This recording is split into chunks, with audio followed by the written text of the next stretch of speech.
අයිබෝන් සුබාලුත් අවුරුද්දක් වේවා 2021 පන්තිය වලට අලුත් අවුරුද්ද ආරම්භයේදී මේ පන්තියේදී මතක් කරන්න කාරණා කීපයක්ම තියෙනවා.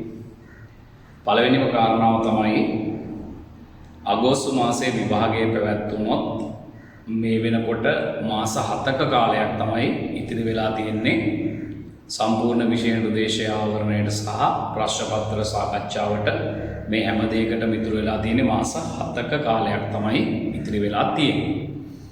එතකොට අපි අද විශේෂ පාඩමක් ආරම්භ කරනවා තියරි පන්තියේ ඔයාලට. ඒ තමයි සංඛ්‍යානය කියන පාඩම. ඊට අමතරව අපි මේ මාසයේ සිට රිවිෂන් පන්ති ආරම්භ කරනවා 2021 රිවිෂන්. මාස 7ක පුනරීක්ෂණ පාඨමාලාවක් ආරම්භ කරනවා. ඒ පන්තිය රිවිෂන් පන්තිය අපිට සුපුරුදු පන්තිය පටන් ගන්න ලැබුණොත් ඒ විදිහට එහෙම නැති වුණොත් ඔන්ලයින් පන්තියක් විදිහට අපි ආරම්භ කරගෙන යනවා. ඉතින් ඕක තමයි විශේෂයෙන්ම අලුත් කතාවක් එන්න මතක් කරන්න තියෙන්නේ. තියරි පන්තියට අමතරව මේ මාසයේ සිට රිවිෂන් පන්තියද ක්‍රියාත්මක වෙනවා කියන එක. ඒතර තියරි පන්තියට අපි සංඛ්‍යානයේ පාඩම වෙන් කරනවා. ඊට පස්සේ රිවිෂන් පන්තියට අපි රිවිෂන් පන්තියේ සියලු පාඩම් මුල සිට සාකච්ඡා කරගෙන යනවා. එතකොට පන්ති දෙකෙන් වෙන වෙනම පාඩම් සෙට් දෙකක් කරගෙන යන්නේ. තියරි පන්තිය වෙනම රිවිෂන් පන්තිය වෙනම විදිහට. එතකොට මේ පන්ති වලට සම්බන්ධ වෙන්නේ කොහොමද කියන එක ඉදිරියේදී අපි ඔයාලගේ WhatsApp group වලට Telegram group වලට ලැබෙන්න සලස්වනවා. ඒ වගේ විස්තරේ පන්ති වලට සම්බන්ධ වෙන්නේ කොහොමද කියන එක. එතකොට රිවිෂන් පන්තියට තියරි පන්තියේ මුල් කොටස් හරියට කරගත්ත ළමයි සහභාගී නොවුනත් ප්‍රශ්නයක් නැහැ.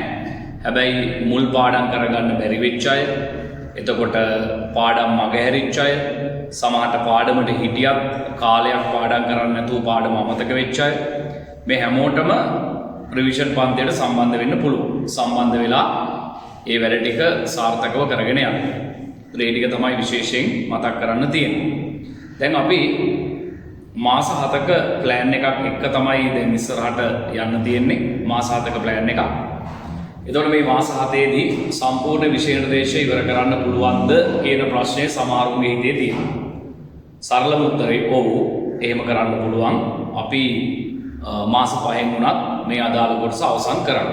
එහෙම ප්‍රශ්නයක් නැහැ. හැබැයි අර උඩින් පල්ලෙන් කතා කරලා නෙවෙයි, අඩු ප්‍රශ්න ප්‍රමාණයක් සාකච්ඡා කරලා නෙවෙයි, කරන්න තියෙන උපරිම දේවල් ටිකත් එක්කලා තමයි මේ වැඩසටහන ක්‍රියාත්මක වෙන්නේ.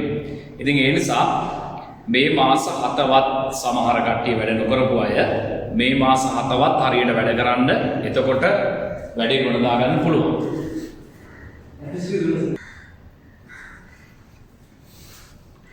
හරි, ඔය ටික තමයි අපිට විශේෂයෙන් මතක් කරන්න තියෙන්නේ ඔයාලට මේ අවුරුද්දේ වැඩ පිළිවෙල හැටියට. ඒ නිසා මේ මාස 7 උපරිම මහන්සි වෙන්න, තමන්ගේ ජීවිතය කියලා හිතා ගන්න මේ මාස 7 මේ මාස 7 උපරිම මහන්සි වුණොත් ගොඩ දා ගන්න පුළුවන්, කැම්පස් යන්න පුළුවන්. බැරි වුණොත් පල්ලෙහා තියෙන යුනිවර්සිටි කොලෙජ් එකකටවත්, විද්‍යාපීඨවත්, යුනිටෙක් කණමණන් ඒවට ඇග්‍රි ස්කූල් වලට යන්න පුළුවන්කම ලැබෙනවා. පැහැදිලිද? ඒ කියන්නේ විභාගයේ පාස් වෙලා සාමාන්‍යයෙන් C3කට කිට්ටු වෙමින් ඉන්න ළමයෙක්, ඒ කියන්නේ C3, C2යි S1 ඒ වගේ ප්‍රතිඵලයක් ගන්න ළමයෙකුට ගොඩ දා ගැනීමේ හැකියාව තියෙනවා. ඒ නිසා දිස්ත්‍රික්කයේ පළවෙනියා කියන එක එකයි.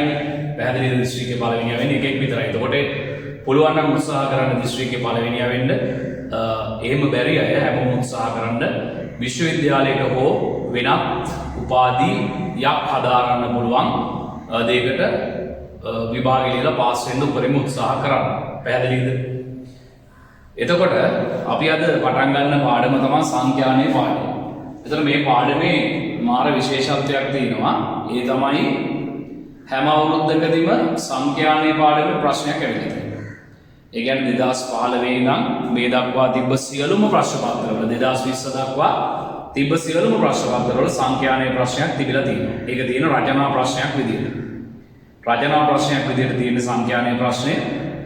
එතකොට බහුවර්ණ ප්‍රශ්න දෙකක් හෝ තුනක් සමහර අවුරුදු වල 4ක් තිබ්බ අවස්ථාවක් තියෙනවා. අපි ගත්තොත් එහෙම විභාගෙදී සාමාන්‍යයෙන් හැම අවුරුද්දකදීම ලකුණු 100න් 10.5ක් වගේ ප්‍රමාණයක් නැත්නම් 11.5 වගේ ප්‍රමාණයකට ඒක අවුරුද්දක තිබ්බා. ලකුණු 110.5 ගන්න පුළුවන් මෙන්න මේ පාඩම. දැන් ඔයාලා හිතන්න සංඛ්‍යානේ පාඩම ගොඩ දාගත්තොත් පුතේ. සංඛ්‍යානේ පාඩම හරියට ගොඩ දාගත්තොත් 100න් ලකුණු අපි 0.5 අයින් කරන්නකො. 100න් 10ක් නේ. 100න් 10ක් කියලා කියන්නේ ඉතින් ඔයාලට මම අමුතුවෙන් කියන්න ඕනේ නැහැ 10න් එකක් කියන එක. ඒ කියන්නේ පුතේ පේපර් එකෙන් 10න් එකකට ඔයා සූදානම් වෙනවා.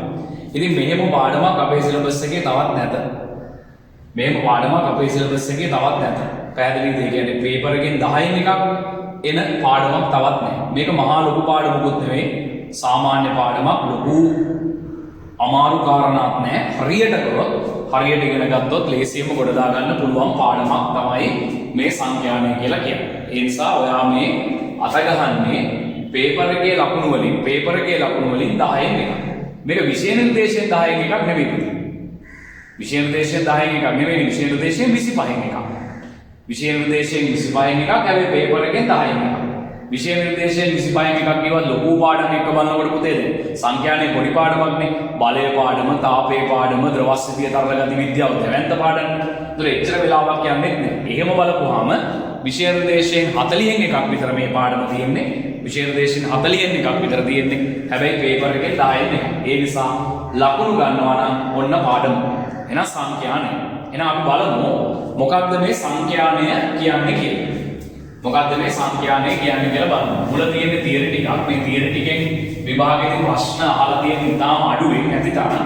හැබැයි මේ තියරි ටික නැතුව මේ පාඩම අපිට දුවන්න බෑ. පැහැදිලිද? මේ පාඩම අපිට දුවන්න බෑ. විභාගයේදී රචනාවක් ආවට අකුරු දන්නේ නැතුව රචනාව ලියන්න බෑ. ඒ වගේ තමයි සංඛ්‍යානයේ පාඩමේ මම මේ කියලා දෙන මූලික දේවල් ඇහුවේ නැති වුණාට වැඩි ඇහුවේ නැති වුණාට මේ පාඩම හරියට දුවන්න නම් මේ ටික ඕන වෙනවා. ඒතර පාඩමේ නම සංඛ්‍යානයනේ. පාඩමේ නම සංඛ්‍යානය. ඒතර සංඛ්‍යානය කියන්නේ මොකක්ද කියලා අහුවාම අපි සරලවම දෙන උත්තරේ තමයි දත්ත පිළිබඳ විද්‍යාව.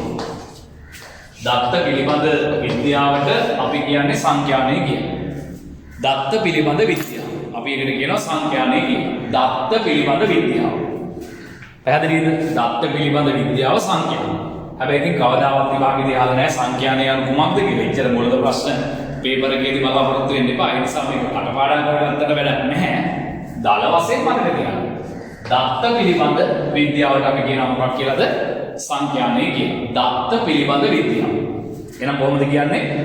කියන්න බලන්න දත්ත පිළිබඳ විද්‍යාව සංඛ්‍යානය කියලා තමයි අපි හඳුන්වන්නේ. මේකේ පුතේ පළවෙනියටම අපි කරන්නේ මේ දත්ත එකතු කරන්න. දත්ත එකතු කරන්න. මේක තමයි පළවෙනිම පියවර සංඛ්‍යානය. සංඛ්‍යානයේ පළවෙනි පියවර තමයි දත්ත එකතු කිරීම. දත්ත එකතු කරන්න ඕන. ඊට පස්සේ මේ එකතු කරපු දත්ත සාරාංශගත කරන්න ඕන. සාරාංශගත කිරීම. එකතු කරපු දත්ත සාරාංශගත කරන්න ඕන. එහෙනම් පළවෙනි කතාව මොකද්ද? මේ දත්ත අපි එකතු කරන්න ඕන. එකතු කරලා ඒක සාරාංශගත කරන්න එක පිළිවෙලකට සකස් කරන්න ඕන. ඊට පස්සේ අපි මේ දත්ත විශ්ලේෂණය කරනවා. මේ දත්ත අපි විශ්ලේෂණය කරනවා. විශ්ලේෂණයෙන් පස්සේ අපි නිගමනයකට එළඹෙන්න ඕන. මේක තමයි මේ සංඛ්‍යානයේදී කරන්නේ. දත්ත එකතු කරන්න ඕන. එකතු කරපු දත්ත සාරාංශගත කරන්න ඕන. ඊට පස්සේ ඒක විශ්ලේෂණය කරන්න ඕන. ඒකෙන් අපි අවසාන තීරණයකට නිගමනයකට එන්න ඕන. දැන් තේරෙනවද ඔයාලට සංඛ්‍යානය කියන්නේ මොකක්ද කියලා? දැන් මෙහෙම නිකම්ම කියවට වැඩක් නැහැ. දත්ත පිළිබඳ විද්‍යාව සංඛ්‍යානය. ඒක හරි. ඒකේ මොනවද වෙන්නේ? දත්ත එකතු කරන්න ඕන. එකතු කරපු දත්ත ටික සාරාංශගත කරන්න ඕන. සාරාංශගත කරපු දත්ත ටික විශ්ලේෂණය කරන්න ඕන. විශ්ලේෂණයෙන් පස්සේ නිගමනයකට අපි එළඹෙන්න ඕන. දැන් අපිට උදාහරණයක් විදිහට අපි ගත්තොත් එහෙම පන්තියක ඉන්න ළමයින්ගේ ලකුණු කියලා හිතන්නකෝ. දැන් ඔයා හිතන්න වාර විභාගෙදී SFT වලට ගත්ත ලකුණු. වාර විභාගෙදී එහෙම නැත්නම් ලංකාවේ විභාගෙදී විභාගෙදී SFT වලට ළමයි ගත්ත ලකුණු. ඒ තමයි දත්ත. ඒවා ඔක්කොම අපි එකතු කරන්න ඕන. එකතු කරලා අපේ සාරාංශගත කරන්න ඕන. සාරාංශගත කරන්න ඕන. මේ ලකුණු සාරාංශගත කිරීම එක එක විදිහට කරන්න පුළුවන්. ලකුණු 0.10යි අතර ගත්ත ළමයි. ලකුණු 11යි 20යි අතර ගත්ත ළමයි. ලකුණු 21යි 30යි අතර ගත්ත ළමයි. ඒ විදිහට සාරාංශගත කරන්න පුළුවන්. එහෙම නැත්නම් 0.35යි අතර ලකුණු ගත්ත ළමයි. 0.34යි අතර ලකුණු ගත්ත ළමයි. 35යි අපි ගත්තොත් 54යි අතර ලකුණු ගත්ත ළමයි 55යි 65යි 55යි 64යි අතර ලකුණු ගත්ත ළමයි 65යි 74යි අතර ලකුණු ගත්ත ළමයි 75යි 100යි අතර ලකුණු ගත්ත ළමයි ඒ විදිහට අපිට සාරාංශගත කරන්න පුළුවන්. එහෙම සාරාංශගත කරාට පස්සේ අපිට පුළුවන් එකෙන් විශ්ලේෂණය කරන්න. විශ්ලේෂණයෙන් සමානලාවට අපි ප්‍රස්ථාරණ දිනවා. ප්‍රස්ථාරණ දිනවා. ඒ වගේ සමීකරණ වලින් වැඩ කරනවා. අවසාන වශයෙන් අපි එනවා නිගමනයකට. දැන් අපි හිතනවා ළමයි අරන් තියෙන ලකුණු ප්‍රමාණය අඩුයි නම් ළමයි අරන් තියෙන ලකුණු ප්‍රමාණය අඩුයි නම් අපිට නිගමනයකට එන්න පුළුවන්. විභාගයේ ළමුන්ට සාපේක්ෂව අමාරුයි. විභාගයේ ළමුන්ට අමාරුයි. ලකුණු අඩුයි නේද? එතකොට ලකුණු වැඩි නම් අපිට කියන්න පුළුවන් ළමයින්ට විභාගය ලේසි කියලා කියන්න පුළුවන්. ඒතර මේ වගේ එක එක නිගමන වලට එන්න පුළුවන්. දැන් අපි දන්නේ නැහැ ඔයාලගේ පන්තියේ ඉන්න ළමයින්ගේ උස හරියටම කීයද කියලා කවුරු හරි කෙනෙක් කියවොත් අපිට ඒකට උත්තරයක් නැහැ.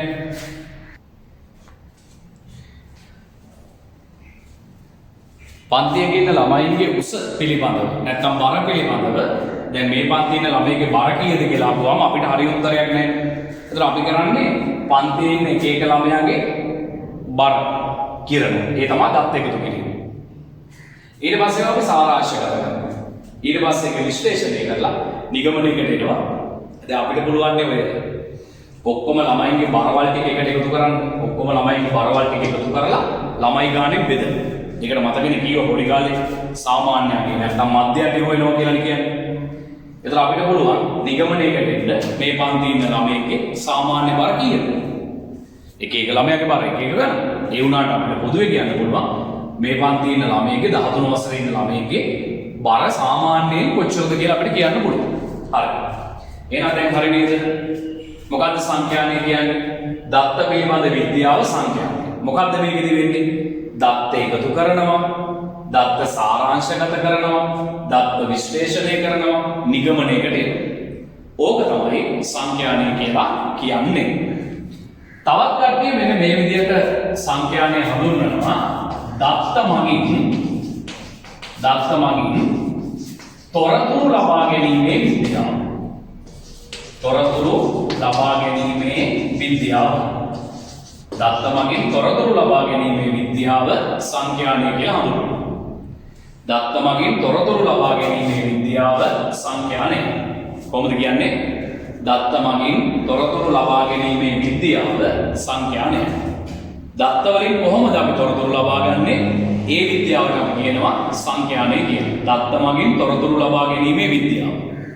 දත්ත මගින් තොරතුරු ලබා ගැනීමේ විද්‍යාව සංඛ්‍යානය. දත්ත මගින් තොරතුරු ලබා ගැනීමේ විද්‍යාව සංඛ්‍යානය. ඊළඟට මෙහෙම කියනවා. මෙහිදී දත්ත මගින් තොරතුරු නිර්මාණය කර එම තොරතුරු ඇසුරෙන් නිගමනයකට එළඹීම සිදු කරයි. ඒ කියන්නේ දත්ත වලින් තොරතුරු නිර්මාණය කරලා තොරතුරු වලින් මොකේකට දෙන්නේ? නිගමනයකට එන්න. දත්ත වලින් තොරතුරු ගන්න ඕන, තොරතුරු වලින් නිගමනයකට එන්න. ඉතින් මෙන්න මේකට කියනවා අපි සංඛ්‍යානය කියලා. දත්ත වලින් තොරතුරු ගන්න ඕන, තොරතුරු වලින් නිගමනයකට එන්න. ඒක තමයි නිවැරදි ක්‍රමය. හැබැයි අපේ මිනිස්සු පුරුදු වෙලා තියෙන්නේ දත්ත වලින් එකපාර නිගමනයකට එන්න. දත්ත වලින් එකපාර නිගමනයකට එන්න.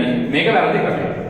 හැබැයි ඉතින් ගමේ ගොඩේ මිනිස්සු සාමාන්‍යයෙන් ඔයාලා වැඩිපුරම මෙන්න මෙතනින් මෙතෙන්ට එන එක තමයි කරන්නේ. දත්ත වලින් තොරතුරු නිර්මාණය කරන්නේ, තොරතුරු වලින් නිගමනයකට එන්නේ. කෙලින්ම දත්තයක් දෙකක් අරගෙන නිගමනයකට එන්න. දත්තයක් දෙකක් අරගෙන නිගමනයකට එන්න. දැන් අපි කියමු ළමයි දෙන්නෙක් ඔයාලට කියනවා SFT හරි අමාරුයි අප්පා. තව එකෙක් කියනවා ඕවනේ SFT හරි අමාරුයි. එතකොට එකපාර මොකද කරන්නේ? නිගමනයකට එන්න.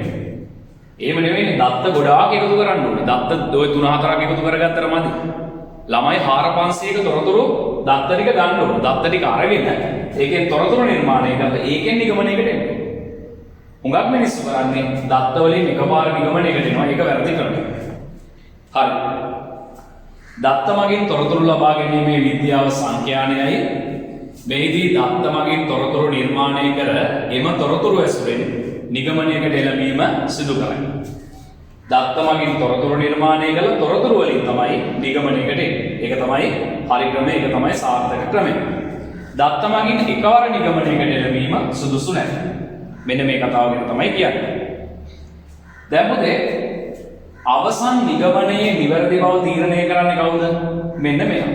දැන් ඔයා හිතන්න වැරදි දත්ත කවුරු හරි දුන්නා කියලා. වැරදි දත්ත දුන්නොත් අන්තිමට නිර්මාණය වෙන්නේ වැරදි තොරතුරක්. වැරදි තොරතුරක් නිර්මාණය වුණොත් අවසානයේදී නිගමනයේද වැරදි වෙනවා. ඒ නිසා දත්ත ලබා ගන්නකොට හොඳට මතක තියාගන්න දත්ත ලබා ගන්නකොට නිවැරදි විශ්වාසදායී දත්ත ලබා ගත යුතුයි. නිවැරදි විශ්වාසදායී අවස්ථාවට ගැලපෙන දත්ත ලබා ගත යුතුයි. නිවැරදි විශ්වාසදායී ගැලපෙන දත්ත ලබා ගත යුතුයි. දැන් අපි හිතමුකෝ ඊළඟ ජනාධිපතිවරණයේදී දිනන්නේ කවුද? ඊළඟ ජනාධිපතිවරණයේදී දිනන්නේ කවුද? එතකොට අපි ගන්න ඕන කාගෙන්ද දත්ත? ලංකාවේ ඡන්දදායකයින්ගේ ගන්න ඕන. ශ්‍රී ලංකාවේ ඡන්දදායකයින්ගෙන් ගන්න ඕන. එතකොට ශ්‍රී ලංකාවේ ඡන්දදායකයින්ගෙන් දත්ත අරගෙන තොරතුරු නිර්මාණය කරලා තමයි නිගමනයකට එන්න ඕන. දැන් ඔය ඡන්දෙට කලින්ගෙම දාන්නේ මේ අහවල් විශ්වවිද්‍යාලයේ සමීක්ෂණයට අනුව මෙයා 55ක ඡන්ද ප්‍රතිශතයක් ලබා ගන්නවා. මෙන්න මෙයා 40ක ඡන්ද ප්‍රතිශතයක් ගන්නවා කියලා ටීවී එකේ එහෙම දානවා. ඒතර ඒ කට්ටිය මේ දත්ත ගන්නේ ලංකාවේ ඡන්දදායකයින්. ඔක්කොගෙම ගන්න බෑ. ඒ වුණොත් ඡන්දයක් තිබ්බා වගේ. ඒ නිසා ලංකාවේ ඡන්දදායක කොටසක් තෝරගෙන ලොකු ප්‍රමාණයක් තෝරගන්න ඕනේ. ලොකු ප්‍රමාණයක් තෝරගෙන ඒකෙන් එයාලගෙන් දත්ත අරගෙන තොරතුරු නිර්මාණය කරලා නිගමනයකට එන්න ඕනේ. දැන් කවුරු හරි කෙනෙක් මේ දෙකේ පන්තියේ පොඩි එකෙක්ගෙන් අහනවා මල්ලි කවුද මේ පාර ඡන්දෙන් දිනන්නේ? ඌ කියනවා මේ අහවලා දිනයි කියලා. එතකොට ඌ ශ්‍රී ලංකාවේ ඡන්දදායකයෙක්ද දෙකේ පන්තියේ උඩ ඡන්ද දිනනවද? නෑ. එතකොට උගෙන් ගන්න දත්තය හරි එකක්ද වැරදි එකක්ද? වැරදි එකක්. උගෙන් ගන්න දත්තේ වැරදි එකක්. ඊළඟට විදේශිකයෙක්ගෙන් අපි අහනවා මේ පාර ඡන්දෙන් කවුරු දිනයිද? මේ පාර ඡන්දෙන් කවුරු දිනයිද? එතකොට උගෙන් ඇහුවට වැඩකුත් නෑ. ඇයි? ඌ ශ්‍රී ලංකාවේ ඡන්දදායකයෙක් නෙවෙයි. ශ්‍රී ලංකාවේ ඡන්දදායකයෙක් නෙවෙයි. එයා ශ්‍රී ලංකාවේ ඡන්දදායකයෙක් නෙවෙයි. ඉතින් ඒ නිසා එයාගෙන් අහලා වැඩකුත් නැහැ. ඒ නිසා නිවැරදි දත්ත, විශ්වාසදායී දත්ත, අවශ්‍යතාවයට ගැලපෙන දත්ත ඇසුරෙන් තමයි තොරතුරක් නිර්මාණය කරලා ඒ තොරතුරෙන් තමයි අපි නිගමනයකට එළඹෙන්න ඕනේ. පැහැදිලි නේද? එහෙනම් දැන් ඔයාට සංඛ්‍යානය කියන්නේ මොකක්ද කියන එක මම ක්‍රම දෙකකට කියනවා. පළවෙනි ක්‍රමය මොකක්ද? දත්ත පිළිබඳ විද්‍යාව සංඛ්‍යාන. දත්ත පිළිබඳ විද්‍යාව සංඛ්‍යාන. ඒකෙදි මොකද්ද වෙන්නේ? දත්ත එකතු කරනවා. එකතු කරපු දත්ත සාරාංශගත කරනවා. සාරාංශගත කරපු දත්ත විශ්ලේෂණය කරනවා. විශ්ලේෂණයෙන් පස්සේ නිගමනයකට එනවා. ඒක තමයි සංඛ්‍යානය කියලා කියන්නේ. ඊළඟ දෙවෙනි ක්‍රමය තමයි දත්ත මගින් තොරතුරු ලබා ගැනීමේ විද්‍යාව. දත්ත මගින් තොරතුරු ලබා ගැනීමේ විද්‍යාවට අපි කියනවා සංඛ්‍යානය කියලා. ඒකෙදි වෙන්නේ දත්ත වලින් තොරතුරු නිර්මාණය කරලා තොරතුරු වලින් නිගමනයකට එනවා. ඒක තමයි සංඛ්‍යානය කියලා අපි හඳුන්වන්නේ. හැබැයි කවදාවත් දත්ත වලින් එකවර නිගමනයකට එන්න එපා කියලා තමයි මේකෙදි කියන්නේ. හරි. අවසන් නිගමනයේ නිවැරදි බව කෙරෙහි දත්ත බලපානවා. අන්තිම නිගමනයේ නිවැරදි බව කෙරෙහි දත්ත බලපානවා. එබැවින් අවස්ථාවට අදාළ නිවැරදි විශ්වාසදායී දත්ත ලබා ගත යුතුයි. අවස්ථාවට අදාළ නිවැරදි විශ්වාසදායී දත්ත. හරි නේද? තවත් ඔය කතාවක් නම් තියෙනවා මෙතන නම් ඒක නැහැ. මේම කතාවකුත් කියන සංඛ්‍යානය කියන්නේ මොකක්ද කියලා. දත්ත මගින් තොරතුරු ලබා ගැනීමේ කලාව. මේක විද්‍යාව. අරක කලාව සංඛ්‍යානය කියලා කියනවා. ඉතින් අපිට ඒක නම් එච්චර වැදගත්කමක් නැහැ. ඕනනම් පැත්තක ලියලා තියාගන්න. හරි? මැස්සොත් දෙනවා. අප්ඩොත් කියනවා. හරි. අද්දත් දෙහෙ. ඒක තමයි ඔන්ලයින් කතාවේ තියෙන කතාන්තරය. හරි.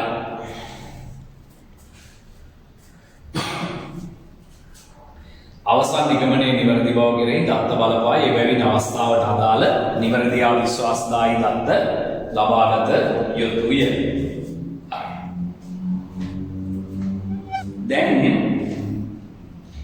අපි මෙන්න මෙහෙම කියවනේ දත්ත පිළිබඳ විද්‍යාව සංඛ්‍යානය කියලා කියනවා.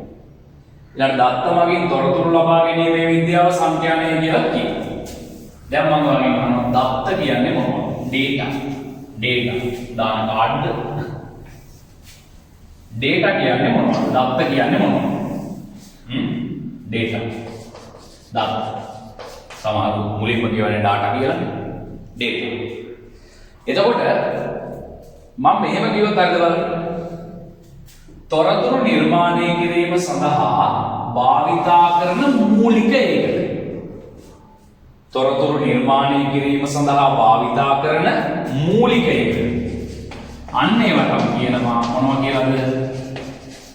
අන්න ඒවට අපි කියනවා දත්ත කියලා.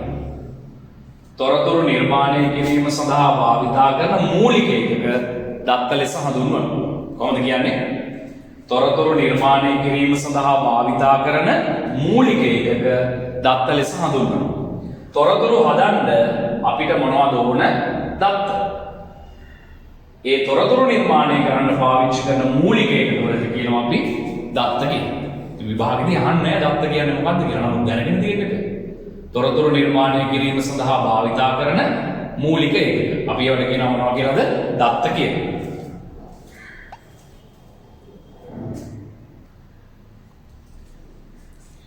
තොරතුරු නිර්මාණය කිරීම සඳහා භාවිතා කරන මූලික ඒකක වලට කියනවා දත්ත කියලා. data කියලා කියනවා.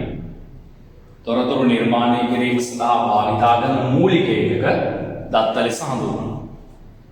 තොරතුරු නිර්මාණය කිරීම සඳහා භාවිතා කරන මූලික ඒකක දත්ත ලෙස හඳුන්වනවා. ඉතින් අපි එක එක දත්ත ලබා ගන්නවනේ. උස පිළිබඳ දත්ත ලබා ගන්නවා. බර පිළිබඳ දත්ත ලබා ගන්නවා. උෂ්ණත්වය පිළිබඳ දත්ත ලබා ගන්නවා. මිනිස්සෙගේ ඇඟේ රුධිර පීඩනය පිළිබඳ අපි දත්ත ලබා ගන්නවා. පන්තියේ ඉන්න ළමයි ගාන පිළිබඳ දත්ත ලබා ගන්නවා. ළමයින්ගේ එක් එක් විෂයන් වල ලකුණු පිළිබඳ දත්ත ලබා ගන්නවා. කැමැතිම ක්‍රීඩාව පිළිබඳ දත්ත ලබා ගන්නවා. කැමැතිම ගායකයා පිළිබඳ දත්ත ලබා ගන්නවා. කැමැතිම ගීතය පිළිබඳ දත්ත ලබා ගන්නවා. කැමැතිම ආහාරය පිළිබඳ දත්ත ලබා ගන්නවා. ඉතින් මේ විදිහට ගත්තහම කොච්චරනම් දත්ත ලෝකේ ගන්න පුළුවන්ද නේ? ඒ නිසා ඕන තරම් දත්ත වර්ග තියෙනවා. එතකොට මේ අදාළ තොරතුරු නිර්මාණය කරන්න ගැළපෙන දත්ත තමයි අපි ලබා ගන්න. එතකොට මේවට data කියලා කියනවා. තොරතුරු වලට අපි information කියලා කියනවා. එතකොට data වලින් තමයි අපි information ටික හදාගන්නේ. හරි නේද? ඔන්න දැන් සංඛ්‍යානය පිළිබඳ ඔයාලට හොඳ අවබෝධයක් ලැබිලා තියෙනවා. හරි. දැන් එහෙනම් ලියන්න මෙන්න මෙහෙම දත්ත කියන තැන නේද? එතන ලියලා තියෙනවද? දත්ත කියන තැන ලියන්න. තොරතුරු නිර්මාණය කිරීම සඳහා භාවිතා කරන තොරතුරු නිර්මාණය කිරීම සඳහා භාවිතා කරන තොරතුරු නිර්මාණය කිරීම සඳහා භාවිතා කරන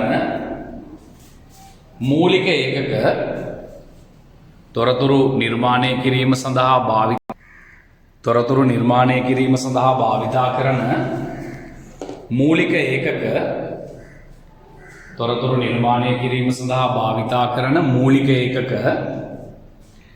මූලික ඒකක දත්ත ලෙස හඳුන්වයි.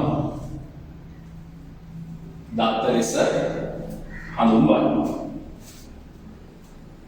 උදාහරණ සෙට් එකක් ඔයාලට දීලා තියෙනවා මෙහෙම. උස බර සෙසුණු සංඛ්‍යාව ඝනත්වය රුධිර පීඩනය ද්‍රවාංකය මේ වගේ දේවල්.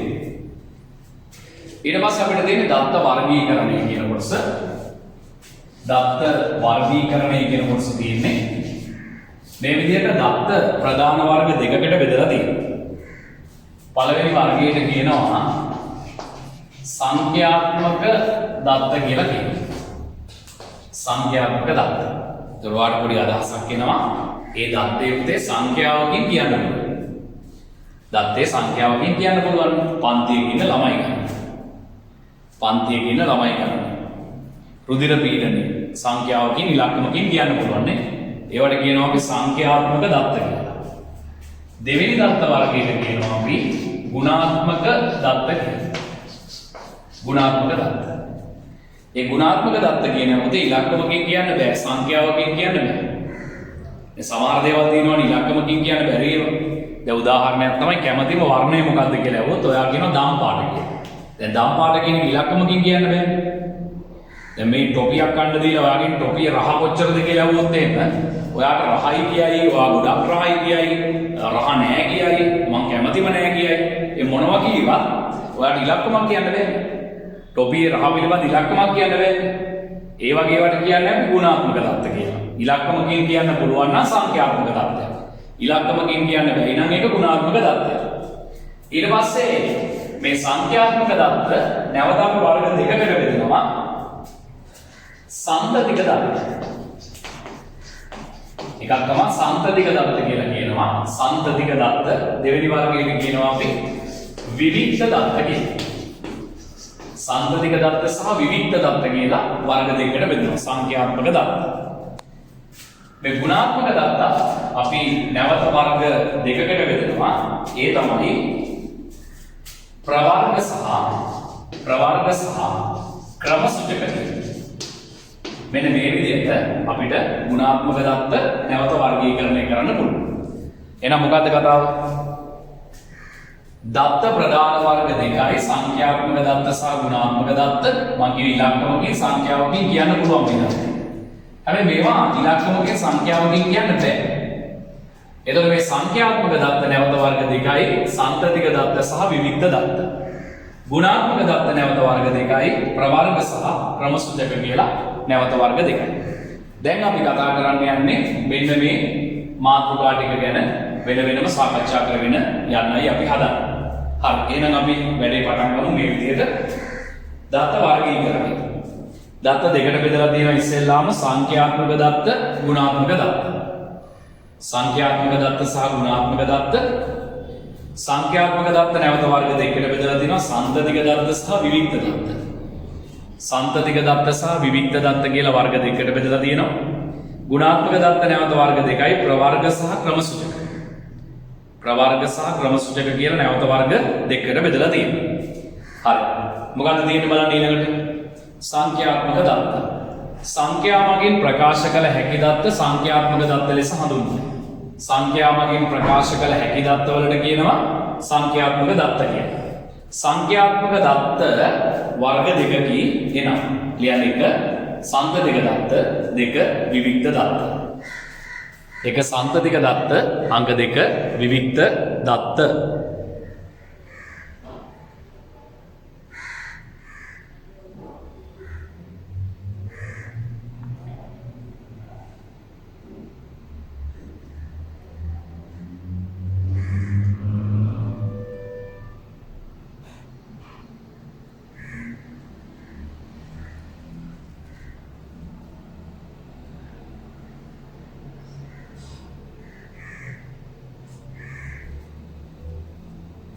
සම්තතික දත්ත විවික්ත දත්ත.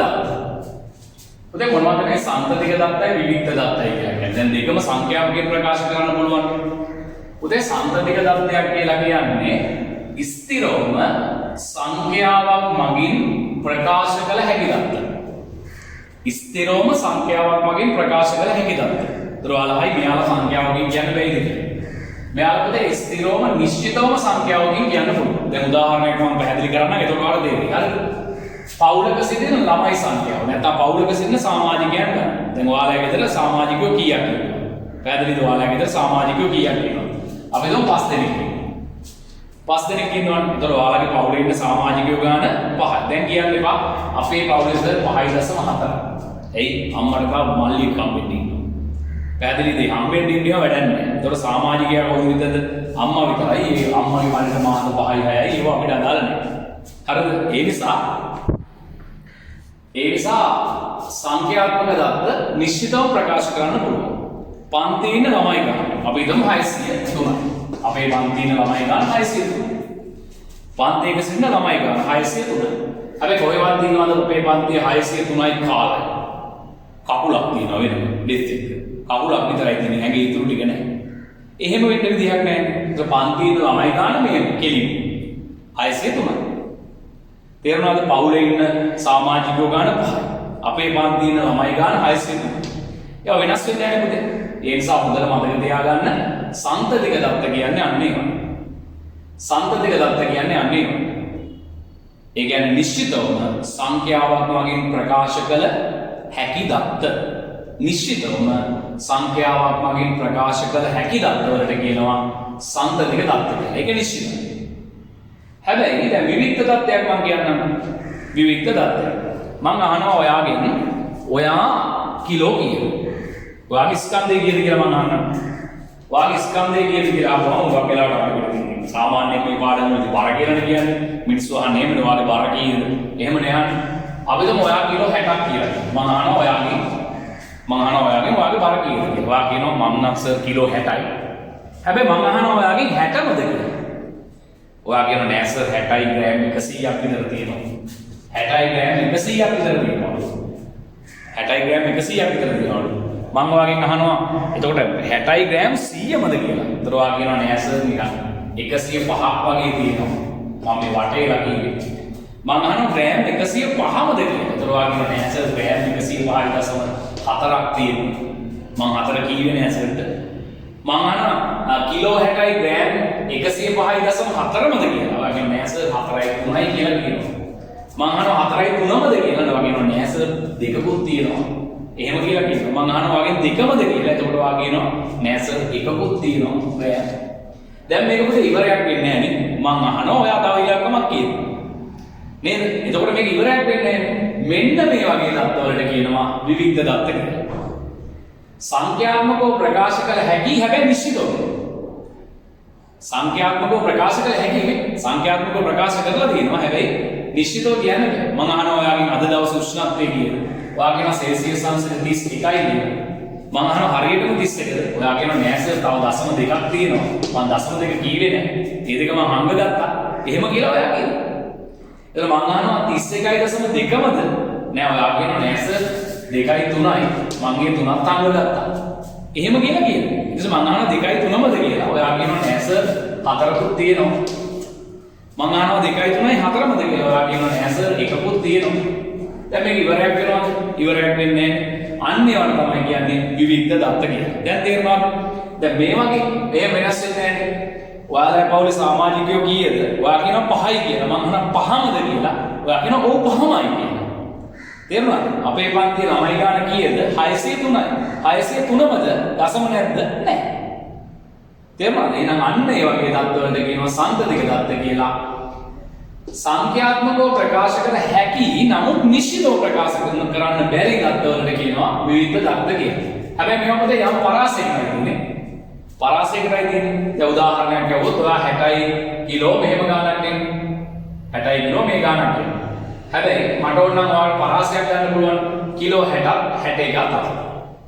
කිලෝ 60ක් 61ක් අතර. ඔයා මේ පරාසයෙන් අද උෂ්ණත්වය කීයද? ඔයා කියන මේ ගාන මම කියන පරාසය 31ක් 32ක් අතර. එතකොට මේක කොච්චර දිගට ගියා? 31ක් 32ක් අතරම තමයි. දැන් තේරුණාද? සන්තතික දත්ත කියන ඒවා ස්ථිරවම සංඛ්‍යාවකින් ප්‍රකාශ කළ හැකි. ඒකේ ආයේ අර විදිහට වෙනස් වෙවි යන්නේ නැහැ. හරියටම ඉලක්කමකින් කියන්න පුළුවන්. හැබැයි විවිධ දත්ත කියලා කියන්නේ යම් පරාසයකට අයිති සංඛ්‍යාවකිනුත් කියන්න පුළුවන්. හැබැයි නිශ්චිතව කියන්න බෑ.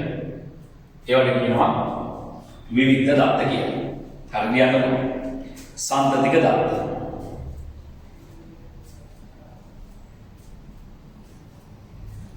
යම් පරාසයක පිහිටි එහෙම පාඩම් කරගන්න දුල්ලේසි. යම් පරාසයක පිහිටි නැත්නම් යම් පරාසයකට අයත් යම් පරාසයකට අයත් යම් පරාසයකට අයත් නිශ්චිත සංඛ්‍යාත්මක අගයක් මගින් යම් පරාසයකට අයත් නිශ්චිත සංඛ්‍යාත්මක අගයක් මගින් යම් පරාසයකට අයත් නිශ්චිත සංඛ්‍යාත්මක අගයක් මගින් යම් පරාසයකට අයත් නිශ්චිත සංඛ්‍යාත්මක අගයක් මගින් ප්‍රකාශ කළ හැකි දත්ත ප්‍රකාශ කළ හැකි දත්ත ප්‍රකාශ කළ හැකි දත්ත ප්‍රකාශ කළ හැකි දත්ත සන්තතික දත්ත ලෙස සන්තතික දත්ත ලෙස හඳුන්වයි. සන්තතික දත්ත ලෙස හඳුන්වයි. සන්තතික දත්ත ලෙස හඳුන්වයි. සන්තතික දත්ත ලෙස හඳුන්වයි. සන්තතික දත්ත ලෙස හඳුන්වයි. උදාහරණ පවුලක සිටින ළමුන් ගණන. පවුලක ඉන්න ළමයි ගාන පැන්සල් පෙට්ටියක ඇති පැන්සල් ගන්න. පැන්සල් පෙට්ටියක නෑනේ පැන්සල් 8.4 එහෙම නෑනේ. පැන්සල් 8 නම් 8යි. 9 නම් 9යි. විවිධ දත්ත ලියන්න යම් පරාසයකට අයත් යම් පරාසයකට අයත් යම් පරාසයකට අයත් යම් පරාසයකට අයත් නිශ්චිත යම් පරාසයකට අයත්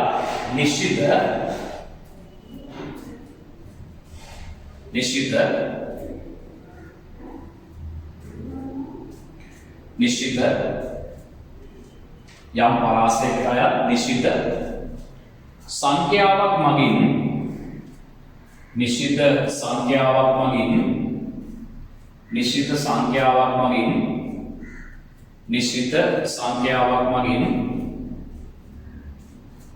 නිශ්චිත සංඛ්‍යාවක් මගින් ප්‍රකාශ කළ නොහැකි නිශ්චිත සංඛ්‍යාවක් මගින් ප්‍රකාශ කළ නොහැකි නමුත් සංඛ්‍යාත්මකව දැක්විය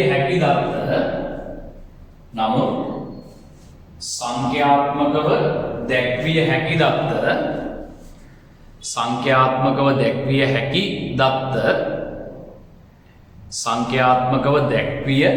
දත්ත විවික්ත දත්ත ලෙස හඳුන්වයි. විවික්ත දත්ත ලෙස හඳුන්වයි. විවික්ත දත්ත ලෙස හඳුන්වයි. විවික්ත දත්ත ලෙස හඳුන්වයි. විවික්ත දත්ත ලෙස හඳුන්වයි.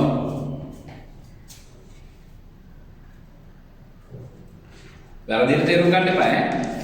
නිශ්චිත සංඛ්‍යාවක් මගින් ප්‍රකාශ කරන්න බෑ කියලා කිව්වේ නමුත් සංඛ්‍යාවකින් ප්‍රකාශ කරන්න පුළුවන්. යම් පරාසයකට අයිති වෙනවා. පටල ගන්න එහෙම එපා ඈ. හරි. උදාහරණ ලියන්න. උදාහරණ තියෙනවා නේද? මිනිසෙකුගේ උස 162.3යි ඩොට් පේලියක් දාන්න. ඩොට් පේලියක් දාන්න මොකද 162.3 නතර වෙන්නේ නැහැ. මේක දිගටම යනවා. ළමයෙකුගේ බර කිලෝග්‍රෑම් 50යි ග්‍රෑම් 200යි අගට ඩොට් පේලියක් දාන්න. හරියටම ග්‍රෑම් 200 නතර වෙන්නේ නැහැ. මේක තව යනවා දශම වලට. හරි.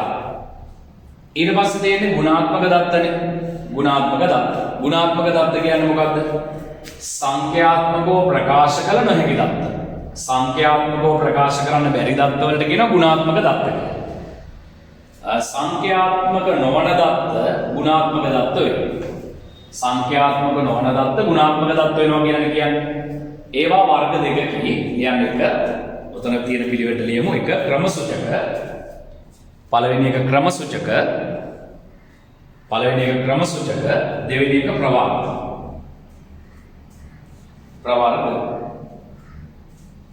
ක්‍රමසූචක ප්‍රවාර්ග. මොනවද මේ ක්‍රමසූචක කියන්නේ? ඉස්ලාම ක්‍රමසූචක ගැන කතා කරමු.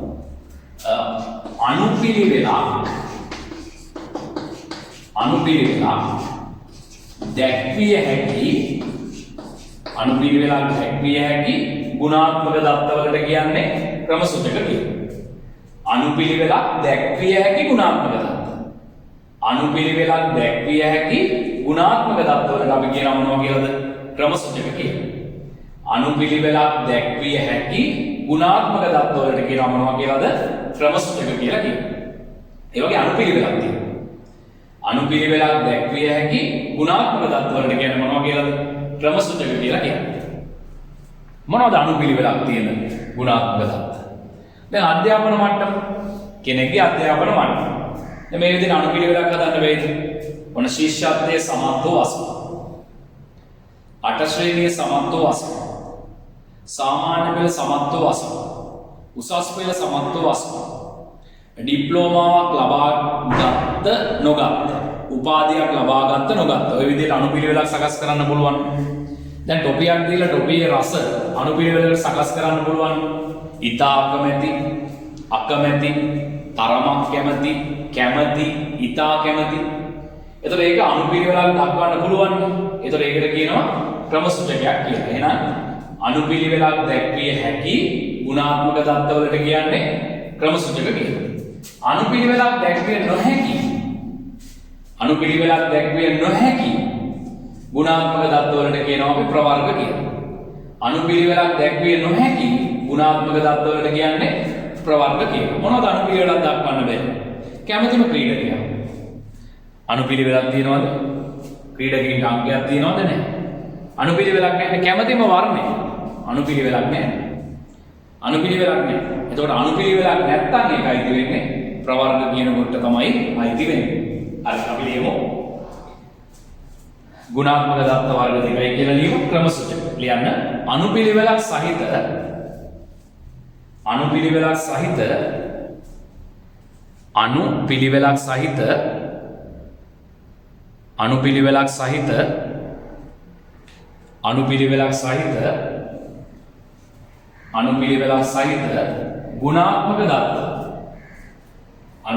සහිත ගුණාත්මක දත්ත.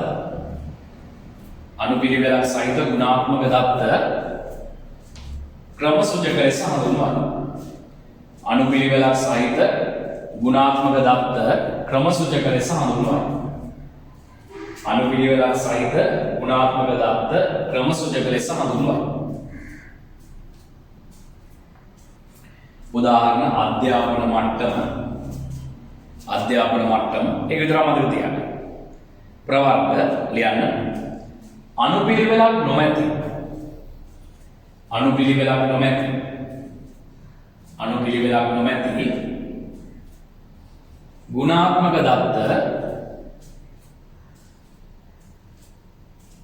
අනුපිළිවෙලක් නොමැති ගුණාත්මක දත්ත ප්‍රවර්ග ලෙස හඳුන්වයි.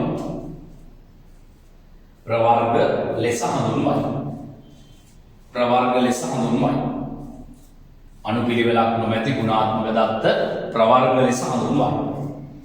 උදාහරණ ස්ත්‍රී පුරුෂ භාවය. දැන් ස්ත්‍රී පුරුෂ භාවයට අනුපිළිවෙලක් තියෙන්නේ. ද ගෑල්ලමනේ ලේඩීස් ෆස්ට් කියලා. එහෙම කිව්වට ඒ කතාවට කියන කතාව. ඕනනම් ගෑනු මුලට දාන්න පුළුවන්, ඕනනම් පිරිමි මුලට දාන්න පුළුවන්. නේද? ඒතර ගෑනුද පිරිමිද මුලට දාන්න කියන එකේ අදාළ අවස්ථාවනු තමයි තීරණය වෙන්නේ. එතකොට කැමැතිම ක්‍රීඩාවට අංකයක් නැහැ නේ. ක්‍රිකට් ක්‍රීඩාව අංක 1. එතකොට ගිල් බෝල ගැසීම අංක 8. එහෙම කියලා එහෙම ක්‍රීඩාවලට අංක නැහැ, පිළිවෙලක් නැහැ. ඒ නිසා ඒවා ඉති වෙන්නේ ප්‍රවර්ග වලට.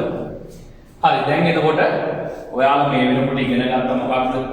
සංඛ්‍යානය කියන්නේ මොකක්ද? මම ක්‍රම දෙකකට කියලා දුන්නා. දත්ත පිළිබඳ විද්‍යාව. ඒකෙදි මොකද්ද කරන්නේ? දත්ත එකතු කරනවා, සාරාංශගත කරනවා, විශ්ලේෂණය කරනවා, නිගමනයකට එනවා. එහෙම නේද කියන්නේ? දෙවෙනි ක්‍රමය තමයි දත්ත වලින් තොරතුරු ලබා ගැනීමේ විද්‍යාව. දත්ත වලින් තොරතුරු නිර්මාණය කළ තොරතුරු වලින් නිගමනයකට එනවා. ඒකෙදි මම කියවා නිගමනයේ නිවැරදි වෙන්නේ කවුරු නිවැරදි වුණොත්ද? දත්ත නිවැරදි වුණොත්. ඒ නිසා කොහොම දත්තද ගන්න ඕන? අවස්ථාවට ගැලපෙන විශ්වාසදායී නිවැරදි දත්ත ලබා ගත යුතුයි. ඊළඟට කතා කරන්නේ මේ දත්ත කියන්නේ මොනවද කියලා. දත්ත කියලා කියන්නේ තොරතුරු නිර්මාණය කිරීම සඳහා භාවිතා කරන මූලික එකක. තොරතුරු නිර්මාණය කිරීම සඳහා භාවිතා කරන මූලික එකක වලට කියනවා මොනවා කියලාද? දත්ත කියලා. ඒතර දත්ත ආකාර දෙකයි සංඛ්‍යාත්මක දත්ත සහ ගුණාත්මක දත්ත. සංඛ්‍යාත්මක දත්ත ආකාර දෙකයි සන්තතික දත්ත සහ විවික්ත දත්ත. සංඛ්‍යාත්මක දත්ත ආකාර දෙකයි සන්තතික දත්ත සහ විවික්ත දත්ත.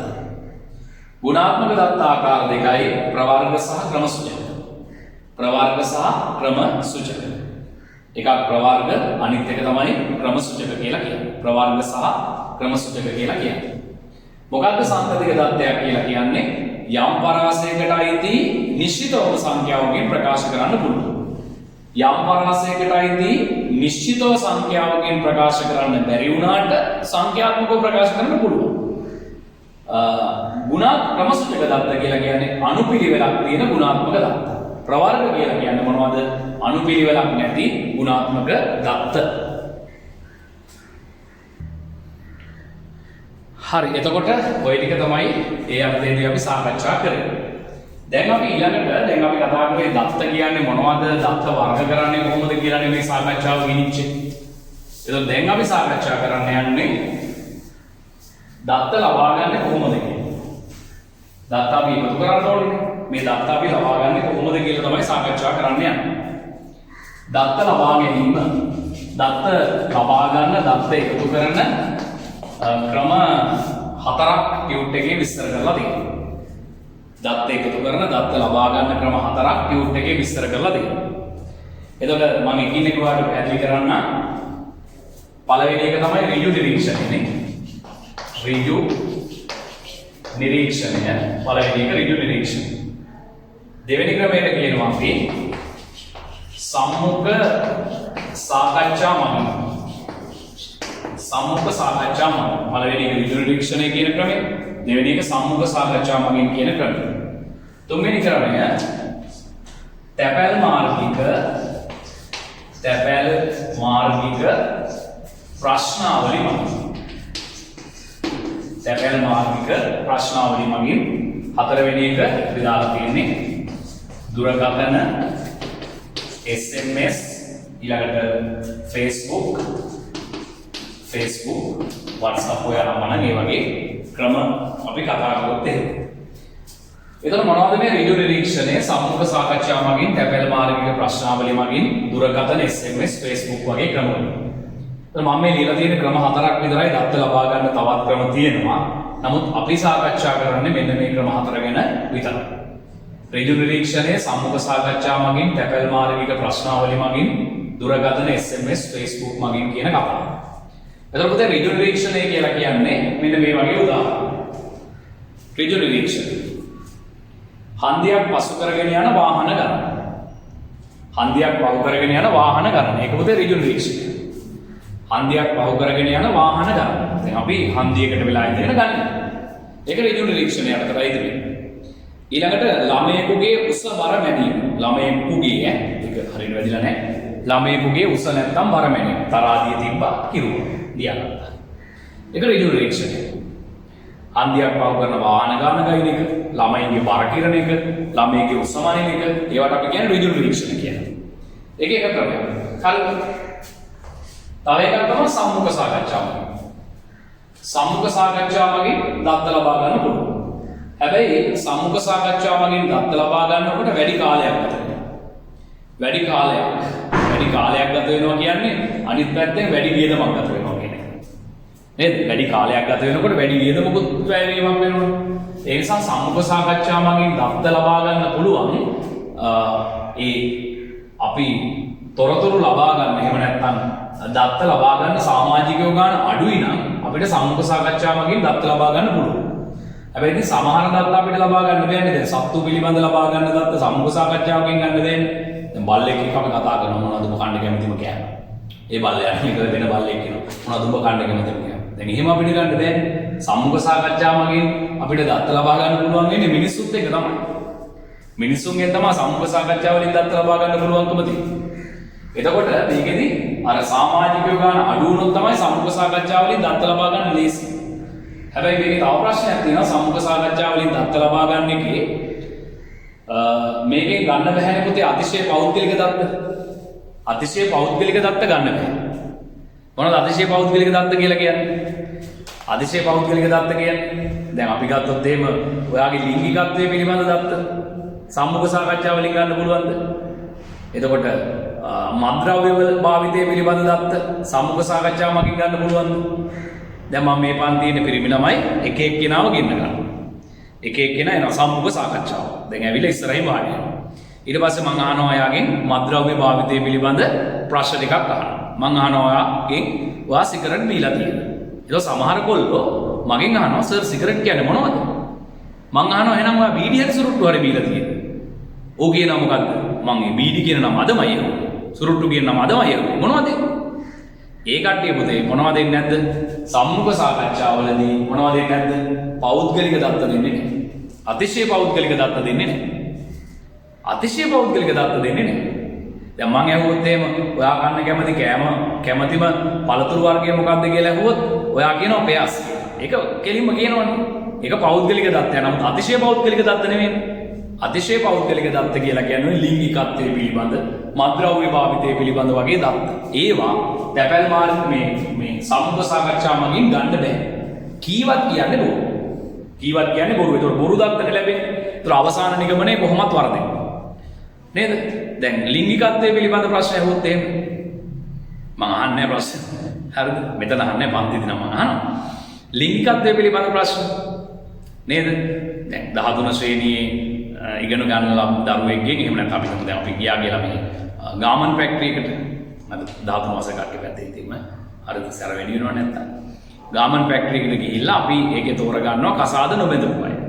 කසාද නොබැඳපු අයගෙන් අපි අහනවා මේ සම්මුඛ සාකච්ඡාවක් තියලා ඔයාගේ කන්‍යාභාවයේ තියේද නැද්ද කවද්ද නැති උනේ එහෙම විස්තර අහනවා. මට කියන්න කියයිද? එහෙම යාලා කියන්නේ. එයාලා කියන්නේ නෑ නේ අපේ කන්‍යාභාවයේ තියෙනවා. ඔක්කොගෙන් අහලා බලපුවම ඔක්කොගෙම තියෙනවා. වෛද්‍ය පරිශ්‍රණයක් කරොත් එහෙම 70% භාගෙම නැහැ.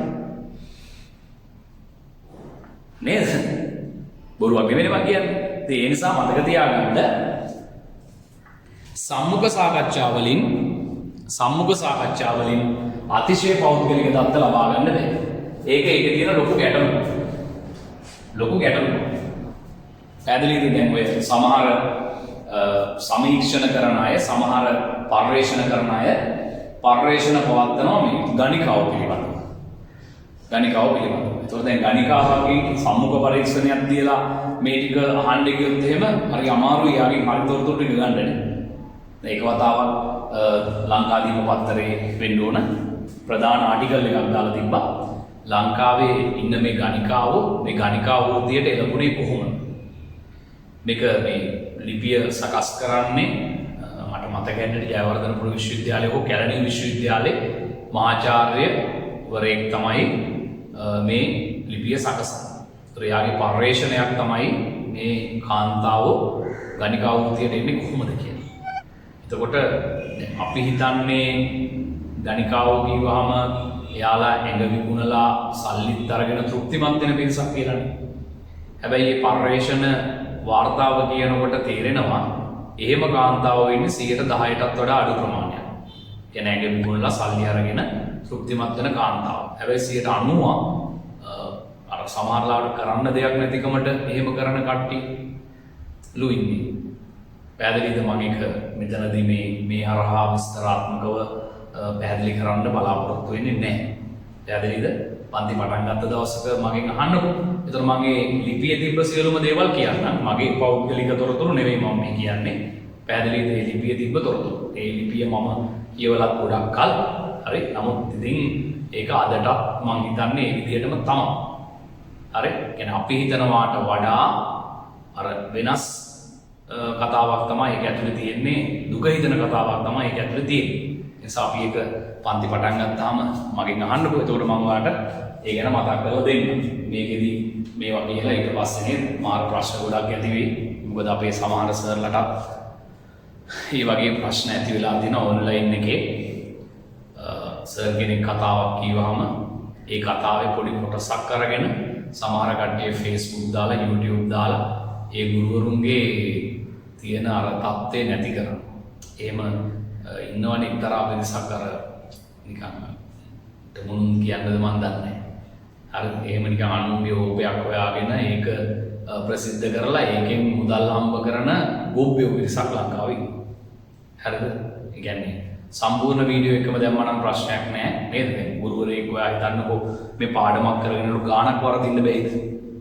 ගාණක් වරදින්න පුළුවන් නේ. සමහරලාට 10 බෙදීම 2 5යි කියන වෙනුවට වෙන ඉලක්කමක් සර් අතින් ලියවෙනවා. ඒතකොට ඒ කොටස විතරක් දාලා පැහැදිලිද 10 බෙදීම මේ 2 5යි කියන කෙනෙකුට ගුරුවරයා 4 දානවා. ඒ කොටස විතරක් කට් කරලා අරගෙන ඕන් ලංකාවේ ගුරු හරක් අරගෙද මේකද කියලා දාලා එහෙම සිගිති ආතල් එකක් ගන්නවා. ඒ ආතල් එකට කැමති පිරිසකුත් ලංකාවේ ඉන්නවනේ.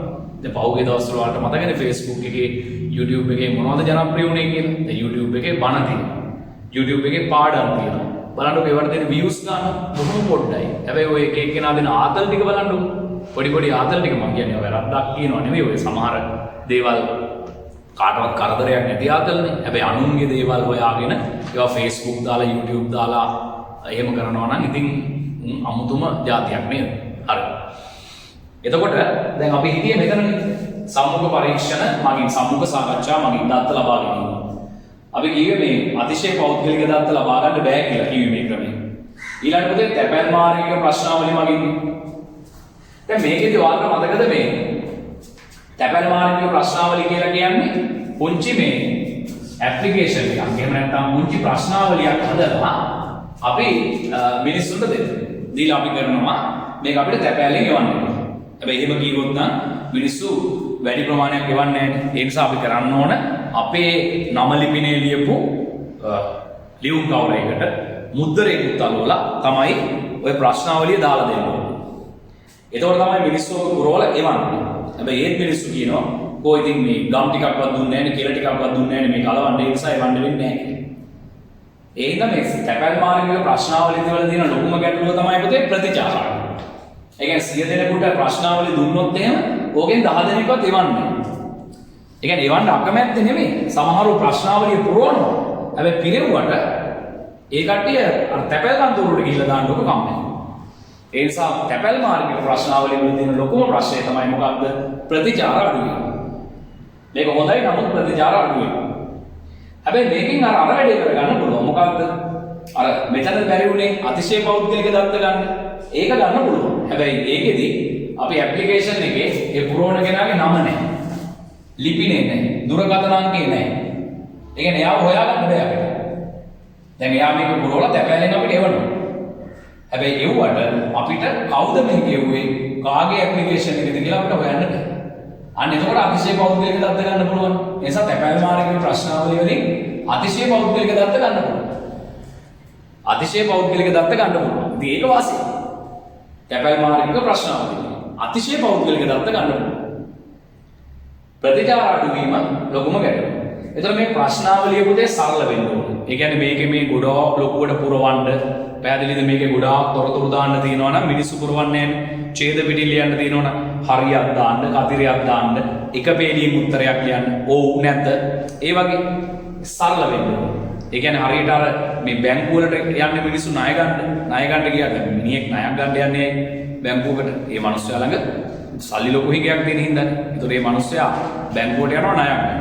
මොකද්ද යාට යම් කිසි දෙයකට මුදල් අවශ්‍යයි. වාහනයක් ගන්න, ඉඩමක් ගන්න, ගෙදර ඉතුරු ටික හදා ගන්න, ණයක් ගන්න යනවා. ගිහිල්ලා කෙලින්ම යවනවානේ අර මැනේජර් මහත්තයා ළඟට. මැනේජර් මහත්තයා ළඟට ගියාට පස්සේ එයා දෙනවා තඩි නිකන් ටියුට් එකක් වගේ ඇප්ලිකේෂන් එකක්. බේම් මේක පුරවන් එන්න කියලා. ගෙදර ගිහිල්ලා මේක පුරවන්න බලනකොට මොකද්ද? පේලි 2 3 පුරව ගන්න පුළුවන්. අනිත් ඔක්කොම උඩ බෑ. ඇයි තීරෙන්නේ? සමහර සිංහලෙන් තියෙන්නේ. සිංහලෙන් තිබ්බට ඒ සිංහල අපිට තේරෙන්නේ. දැන් මට වෙච්ච උදාහරණයක් මම කියන්නම්. ඉස්සර කාලේ ගියා මේ බැංකුවට රුපියල් ලක්ෂයක ණයක් ගන්න. මම බැංකුව මොකද්ද කියලා කියන්නේ හරි. හැම බැංකුවකම තමයි. බැංකුවකට ගියාට පස්සේ රුපියල් ලක්ෂයක ණයක් ගන්න දෙන්නම් කියලා කිව්වා. රුපියල් ලක්ෂයක ණයක් දෙන්නම් කියලා කිව්වා. ඇප්ලිකේෂන් එකක් දුන්නා. මේ ඇප්ලිකේෂන් එක පුරවන්න ගිහම මේක මට පුරව ගන්න බැහැ. ඒතර හිතන්නකෝ දැන් මට පුරව ගන්න බැරි එකේ අර මොකවත් මේක ඉගෙන ගත්තේ නැති මිනිස්සු මම කියන්නේ මම ඇප්ලිකේෂන් පුරවන්න දන්නවා කියන එක නෙවෙයි. මම කියන්නේ මටත් බැරි වුණා කියලානේ. මොකවත්ම දන්නේ නැති මිනිස්සු ගමේ ගොඩේ මිනිස්සු කොහොමද ඔය ඇප්ලිකේෂන් එක පුරව ගන්නේ? දැන් එක තැනක තියෙනවා කාලාත්‍රයාගේ නම. කාලාත්‍රයාගේ නම. දවල් දන්නවද කාලාත්‍රය කියන්නේ කවුද කියලා? කාල යාත්‍රාව මතක් වෙනවා. මොකක්ද? කාලාත්‍රයාගේ නම කියලා තියෙනවා. කාලාත්‍රයාගේ නම කියලා කියන්නේ විවාහක නම්. දැන් මගේ නම් නෝනාගේ නම. නෝනා කෙනෙක් නම් එයාගේ මහත්තයාගේ නම. කාලාත්‍රය කියන්නේ අන්නෝට. පැහැදිලිද? ඉතින් ඒක මම ඔය කීප දෙනෙක්ගෙන් අහලා තමයි දැනගත්තේ. සමහර කට්ටිය කියනවා එහෙම මේක මම නම් අහලා නැහැ. එහෙම කාලාත්‍රය මොකද එහෙම කියලා. එතකොට ඔය වගේ ප්‍රශ්න. ඒ හින්දා මේ ප්‍රශ්නාවලිය අතිශය සරල වෙන්න ඕන, කෙටි වෙන්න ඕන. එතකොට තමයි කෙනෙක් මේක පුරවලා එවන්න තීරණය කරන්නේ. පැහැදිලි නේද? හරි. එහෙනම් දත්ත ලබා ගන්නේ කොහොමද? ඍජු නිරීක්ෂණය මගින්. සම්මුඛ සාකච්ඡා මගින්. තැපැල් මාර්ගික ප්‍රශ්නාවලිය මගින්. ඊට අමතරව මොනවද? දුරකථන, SMS, Facebook වගේ ක්‍රම හරහා අපිට දත්ත ලබා ගන්න පුළුවන්කමක් තියෙනවා. හරි. දැන් එහෙනම් අපි කියමු දත්ත රැස් කිරීම කියන කොටස. එක ඍජු නිරීක්ෂණය උදාහරණ හන්දියක් පසු කර යන වාහන ගණන. තව එකක් තමයි ළමයෙකුගේ උස බර වගේ දේවල්. සම්මුඛ සාකච්ඡා මගින් මෙහෙම කියනවා වියදම් අධික සහ අධික කාලයක් වැය වෙන ක්‍රමයකදී මෙමගින් අතිශය පෞද්ගලික දත්ත ලබාගත නොහැකිය. අතිශය පෞද්ගලික දත්ත ලබා ගන්න බැහැ. උදාහරණ ලියන්න. මත්ද්‍රව්‍ය භාවිතය පිළිබඳ දත්ත. උදාහරණ ලියන්න. මත්ද්‍රව්‍ය භාවිතය පිළිබඳ දත්ත. මත්ද්‍රව්‍ය භාවිතය පිළිබඳ දත්ත. මත්ද්‍රව්‍ය භාවිතය පිළිබඳ දත්ත. තව එකක් කියන්න ලිංගිකත්වය පිළිබඳ දත්ත. මත්ද්‍රව්‍ය භාවිතය පිළිබඳ දත්ත. ලිංගිකත්වය පිළිබඳ දත්ත. මත්ද්‍රව්‍ය භාවිතය පිළිබඳ දත්ත. ලිංගිකත්වය පිළිබඳ දත්ත. මත්ද්‍රව්‍ය භාවිතය පිළිබඳ දත්ත. ලිංගිකත්වය පිළිබඳ දත්ත.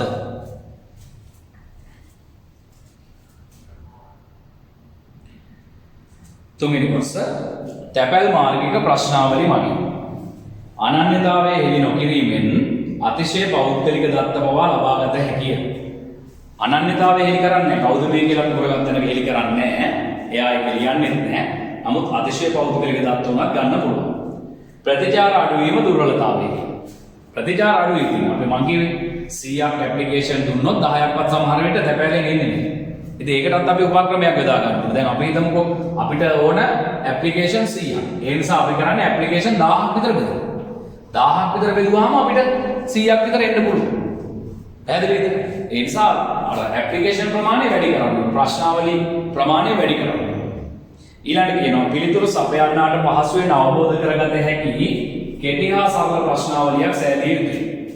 කෙටි ඒ වගේම සරල ප්‍රශ්නාවලියක් අපි හදාගන්න ඕන. ඊළඟට දුරකථන SMS Facebook වැනි ක්‍රම මගින් වර්තමානයේ ජනප්‍රිය ක්‍රමයකි. ඉතින් මේක තමයි වර්තමානයේ ජනප්‍රියම ක්‍රමය බවට පත් වෙලා තියෙන්නේ.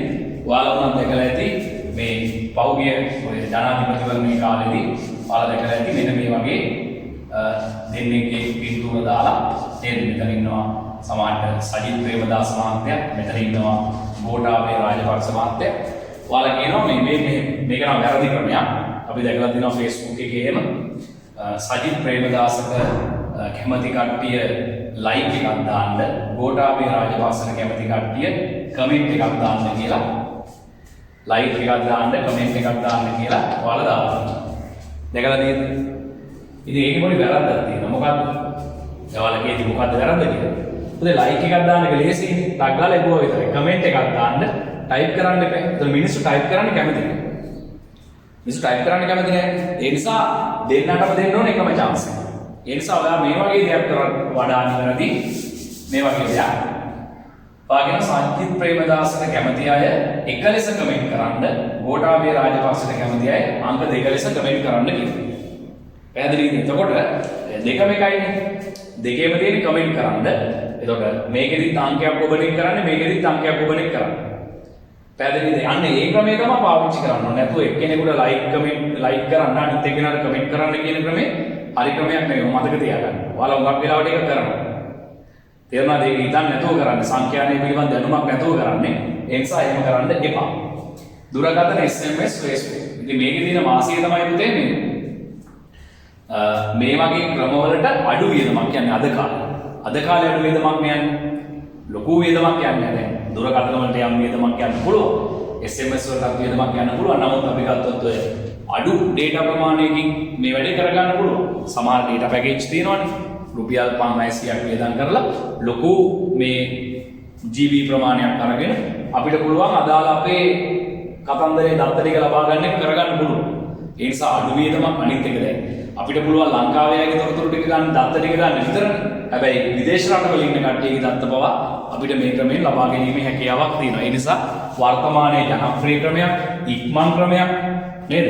ජනප්‍රිය ක්‍රමයක්, ඉක්මන් ක්‍රමයක් ඔයගේ වාසි ගොඩක් තියෙනවා මේ කතාවට යනකොට. අඩු වියදමක් කියන්නේ.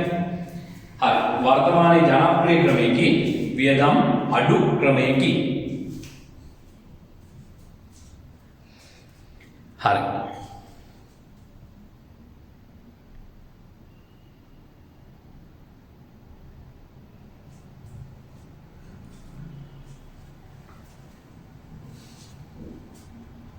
දැන් අපි මෙන්න මේව මාතෘකාවකට අපි එන්න උත්සාහ කරන්න බලන්න සංගහනය අපි ඒකට කියනවා population කියලා. ඊට පස්සේ දෙවෙනි එකට අපි කියනවා නියමිත sample කියලා කියනවා.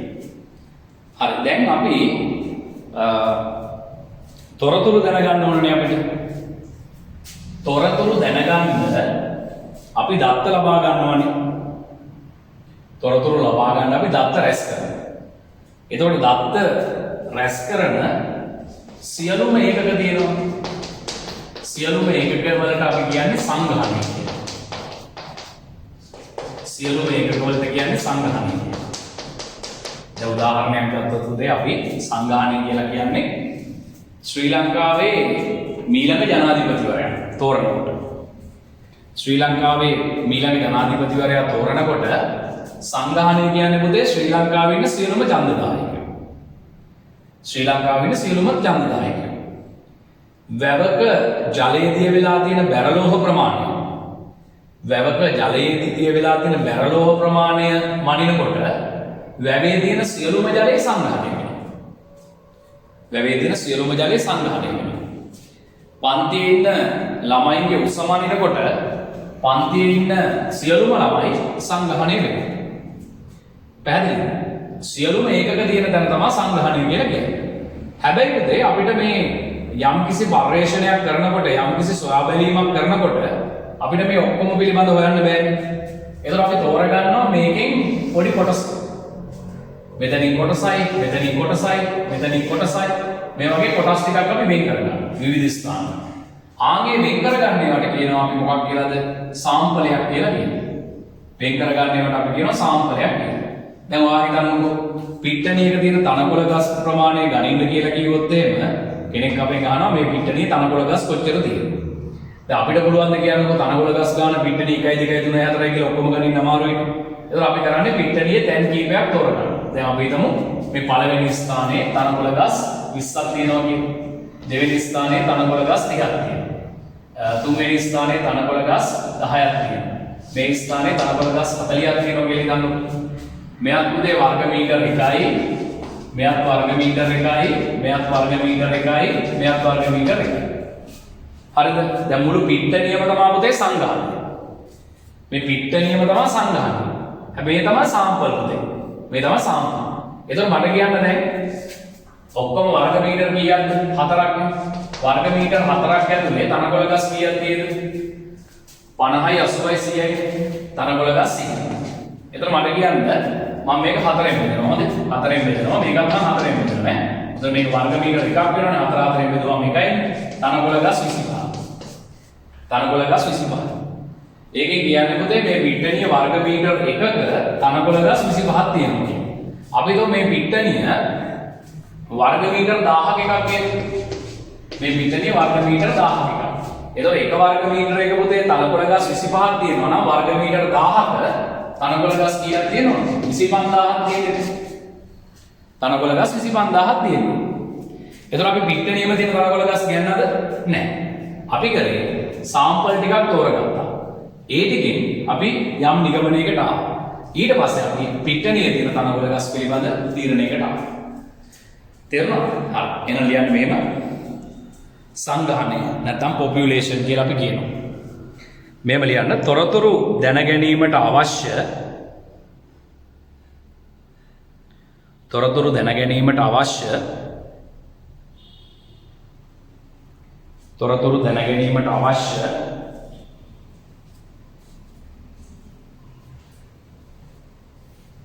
තොරතුරු දැන ගැනීමට අවශ්‍ය තොරතුරු දැන ගැනීමට අවශ්‍ය සියලුම ඒකකයන්ගෙන් යුත් කුලකය. තොරතුරු දැන ගැනීමට අවශ්‍ය තොරතුරු දැන ගැනීමට අවශ්‍ය සියලුම ඒකකයන්ගෙන් යුත් කුලකය. සියලුම ඒකකයන්ගෙන් යුත් කුලකය. සියලුම ඒකකයන්ගෙන් යුත් කුලකය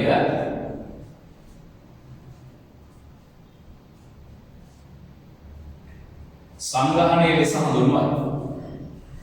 සංගහනයේ ලෙස හඳුන්වයි. උදාහරණ සංගානයක සඳුන්වයි උදාහරණයක් ලියන්න.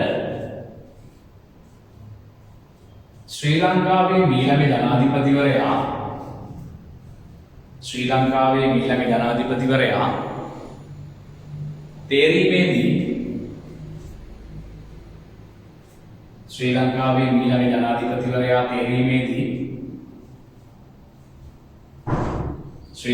මීළඟ ජනාධිපතිවරයා තේරීමේදී සංගහනය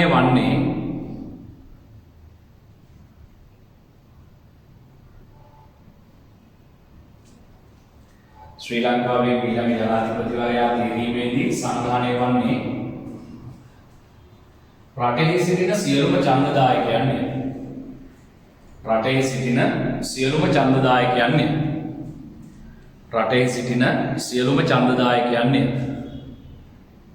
රටෙහි සිටින සියලුම ඡන්දදායකයන්ය. තව උදාහරණයක් ලියන්න. වැවක ඇති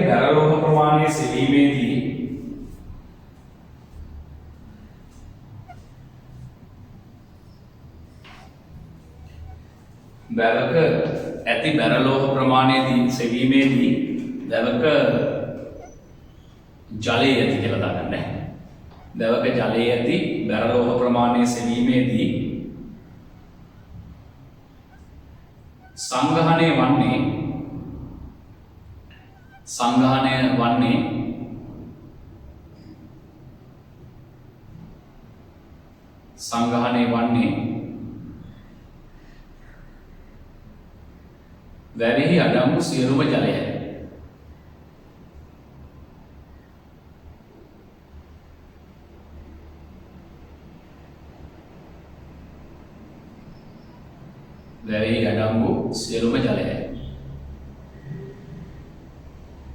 වැවෙහි අඩංගු සියලුම ජලයයි.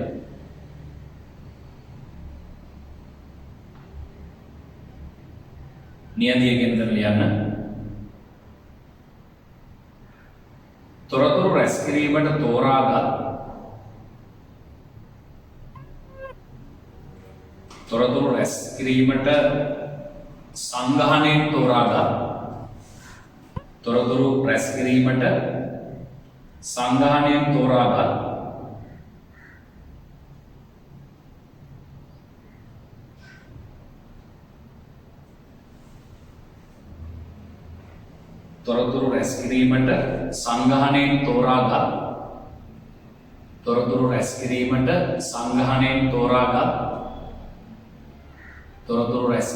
සංගහනයෙන් තෝරාගත්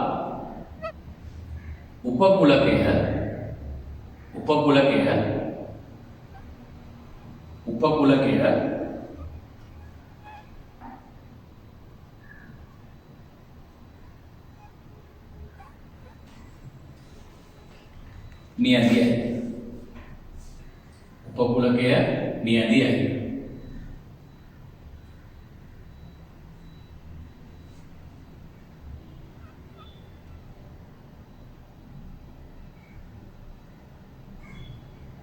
උදාහරණ ලියන්න. වැවක අඩංගු බැරලෝහ ප්‍රමාණය සෙවීමේදී වැවක ජලයේ ඇති බැරලෝහ ප්‍රමාණය සෙවීමේදී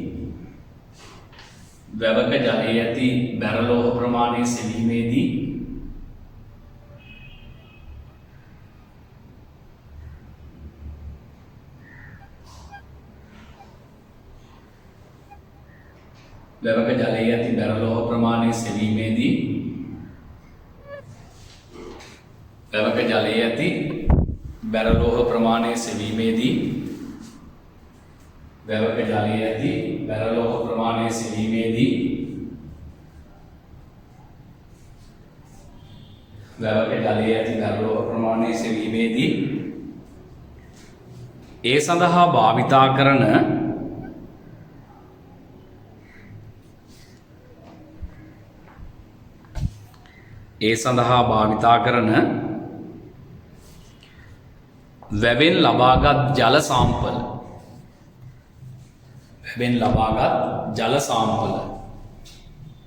වැවෙන් ලබාගත් ජල සාම්පල වැවෙන් ලබාගත් ජල සාම්පල නියඳියයි.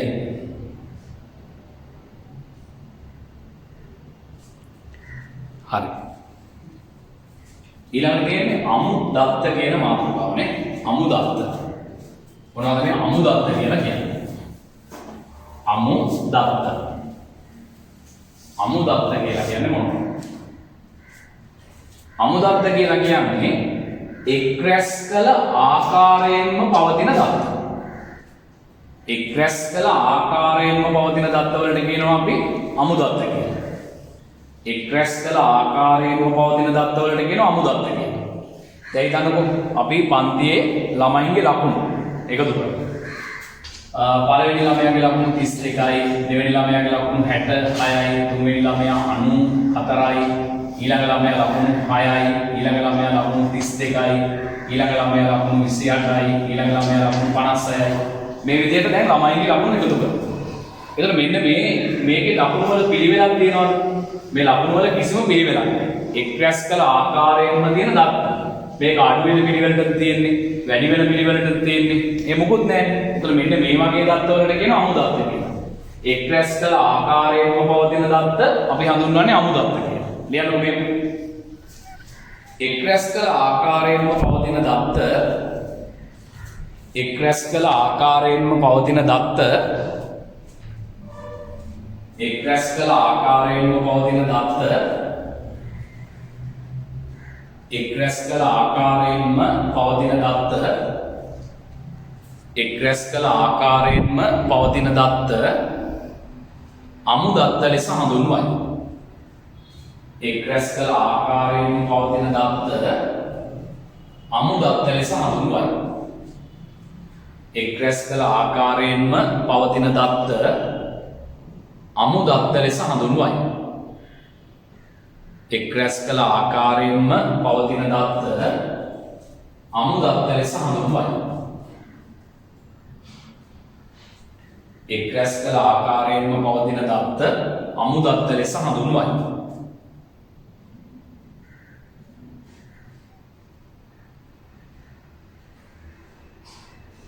හරි. දැන් අපි කතා කරන්න යන්නේ වෙනත් පැත්තකට සංඛ්‍යානයේ ශාඛා. සංඛ්‍යානය කියන එක බෙදන්න පුළුවන් ප්‍රධාන ආකාර දෙකකට. ලියන්න මේක අංක 1 විස්තරාත්මක සංඛ්‍යානය, එක විස්තරාත්මක සංඛ්‍යානය, දෙක අනුමිතික සංඛ්‍යානය. විස්තරාත්මක සංඛ්‍යානය, දෙක අනුමිතික සංඛ්‍යානය.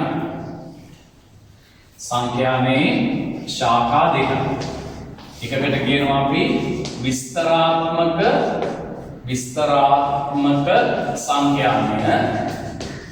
සංඛ්‍යානය. දෙවෙනි එකට කියනවා අපි අනුමිතික සංඛ්‍යානය කියලා. අනුමිතික සංඛ්‍යානය. මේ තමයි සංඛ්‍යානයේ තියෙන ප්‍රධාන කොටස් දෙක. එහෙම නැත්නම් ශාඛා දෙක. විස්තරාත්මක සංඛ්‍යානය සහ අනුමිතික සංඛ්‍යානය. මොකද්ද මේ දෙකේ තියෙන වෙනස කියලා අපි බලමු. විස්තරාත්මක සංඛ්‍යානය, අනුමිතික සංඛ්‍යානය. උදේ විස්තරාත්මක සංඛ්‍යානය කියලා කියන්නේ සංගහනයේ තියෙන සියලු සාමාජිකයන්ගෙන් නැත්නම් සියලුම ඒකක වලින් දත්ත ලබා ගන්න. සංගහනයේ තියෙන සියලුම සාමාජිකයන්ගෙන් දත්ත ලබා ගන්න. එහෙම ලබාගෙන අපි සංඛ්‍යානය සිද්ධ කරොත් ඒක විස්තරාත්මක සංඛ්‍යානය. දැන් ඔයාලා හිතන්න මේ රටේ ඉන්න සියලුම ඡන්දදායකයන්ගෙන් අපි ඡන්දය අරගෙන සියලුම ඡන්දදායකයෝ ඔක්කොම ඡන්ද දෙනවා කියලා ගන්නකො. සියලුම ඡන්දදායකයන්ගෙන් ඡන්දය අරගෙන අපි රටේ ජනාධිපති තීරණය කරනවා. ඒක සියලු ඡන්දදායකයන්ගෙන් අපි දත්ත අරන් තියෙනවනේ. ඒතකොට ඒක විස්තරාත්මක සංඛ්‍යාව. හැබැයි අපි මෙහෙම කරොත් එහෙම තාම ඡන්ද දීලා නැහැ. අපිට දැනගන්න ඕනේ කවුරු දිනයිද කියලා. අපි කරන්නේ රටේ ඉන්න දැන් මේ ඡන්දදායකයෝ ඉන්නවා. ඡන්දදායකයන්ගෙන් තෝරගන්න කොටස. තෝරගත්ත කොටස. ඒ කියන්නේ උපකුලකයක්. අපි දුම් මෙයාගෙන් ඔහොම තෝරගන්න. තෝරගත්ත කොටසකින් අපි දත්ත අරගෙන නිගමනයකට આવොත් ඒක අනුමිතික සංඛ්‍යාවක්. ඒ කියන්නේ සංගහනයේ ඉන්න සියලු සමාජිකයන්ගේ සියලු ඒකක වලින් දත්ත ලබාගෙන අපි කරොත් ඒක විස්තරාත්මක සංඛ්‍යානේ. සංගහනයේ තෝරගත්ත උපකුලකයක් ඇසුරෙන් අපි නිගමනයකට આવොත් ඒක අනුමිතික සංඛ්‍යානේ. ඉතින් මේකෙදි කාලය වැඩි. මොකද හැමෝගෙම දත්ත ලබා ගන්න ඕනේ. වියදම වැඩි. හැබැයි ඒ වගේම තමයි මේකේ පිළිතුර වඩා නිවැරදි. තේරුණාද? පිළිතුර වඩා නිවැරදි. දැන් මේකෙදි කාලය අඩුයි, වියදමත් අඩුයි. හැබැයි මේකෙදි ලැබෙන පිළිතුර 100%ක් නිවැරදි නොවෙන්න පුළුවන්. යම් ප්‍රමාණයකට නිවැරදි නමුත් 100%ක් නිවැරදි නොවෙන්න පුළුවන්. ඉතින් ඔන්න ඔය වගේ ප්‍රශ්න තියෙනවා විස්තරාත්මක සංඛ්‍යානය සහ අනුමිතික සංඛ්‍යානය තුල.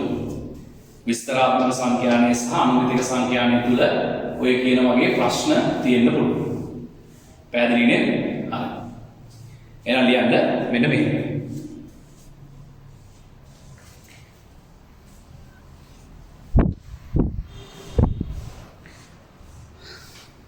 විස්තරාත්මක සංඛ්‍යානය. ලියන්න සංගහනයේ සිටින සියලු සමාජිකයින්ගෙන් සංගහනයේ සිටින සියලු සමාජිකයින්ගෙන් සංගහනයේ සිටින සියලු සමාජිකයින්ගෙන් සංගහනයේ සිටින සියලු සමාජිකයින්ගෙන් ඇලයිරක් ගහන්න. සංගහනයේ සිටින සියලු සමාජිකයින්ගෙන් ඇලයිරක් ගහන්න. සංගහනයේ සිටින සියලු සමාජිකයින්ගෙන් ඇලයිරක් ගන්න.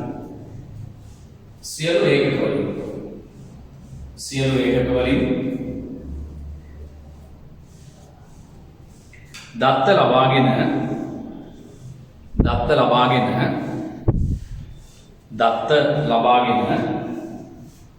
දත්ත ලබාගෙන නිගමනයකට එළඹීම දත්ත ලබාගෙන නිගමනයකට එළඹීම දත්ත ලබාගෙන නිගමනයකට එළඹීම දත්ත ලබාගෙන නිගමනයකට එළඹීම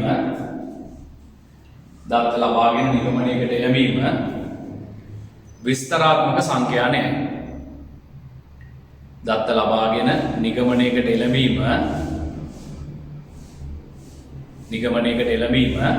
විස්තරාත්මක සංඛ්‍යානයයි. විස්තරාත්මක සංඛ්‍යානයයි. අද මෙතනින් එහාට කියවන්න බලන්න. මෙමගින් ගහණය පිළිබඳ නිවැරදි නිගමනයකට පැමිණිය හැක. මේකෙන් අපිට ගහණය ගැන නිවැරදිම නිගමනයකට එන්න පුළුවන්. විස්තරාත්මක සංඛ්‍යානය පහසු වන්නේ දත්ත ලබා ගන්න අවයව සංඛ්‍යාව අඩු වූ විටයි. දැන් මේ දත්ත ලබා ගන්න අවයව ගාන අඩුයි නම් තමයි මේක ලේසි. දැන් මම හිතන්නේ 50000කකින් දත්ත ගන්නවට වැඩිය 500කකින් දත්ත ගන්න එක ලේසි. අවයව සංඛ්‍යාව අඩු වුණොත් මේක ලේසි. අවයව ගාන වැඩි වුණොත් ඉතින් මේ ක්‍රමයට යන්න වෙනවා නේද? විස්තරාත්මක සංඛ්‍යානයේ පහසු වන්නේ දත්ත ලබා ගන්න අවයව සංඛ්‍යාව අඩු වූ විටයි. දත්ත ලබා ගන්න අවයව සංඛ්‍යාව වැඩි නම් විස්තරාත්මක සංඛ්‍යානයට වැඩි කාලයක් හා වැඩි මුදලක් වැයදී එය අවාසියකි. උදාහරණයක් කියලා තියෙනවා. කියන්න මෙහෙම විස්තරාත්මක සංඛ්‍යානයේ රටක සිටින සියලුම ඡන්දදායකයින්ගෙන්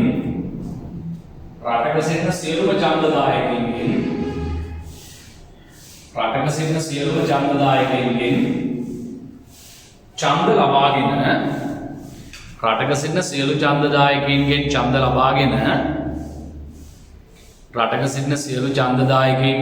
ලබාගෙන ඊළඟ ජනාධිපතිවරයා තේරීම. රටක සිටින සියලු ඡන්දදායකයින්ගෙන් ඡන්ද ලබාගෙන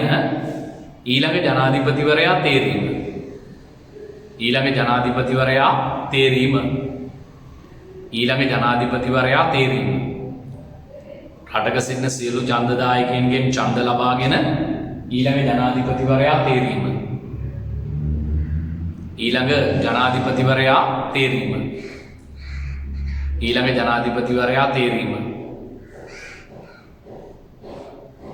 අනුමිතික සංඛ්‍යාන ලියන්න.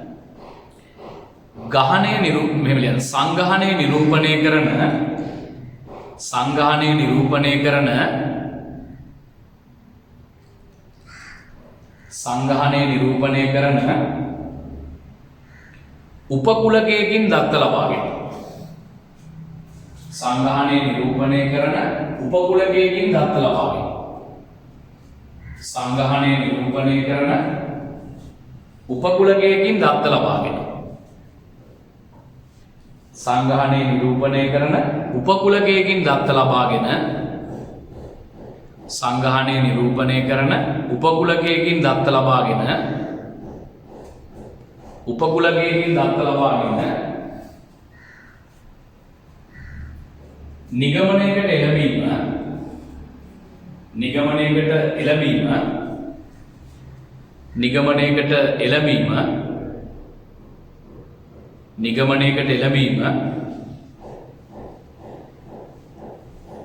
නිගමනයකට එළඹීම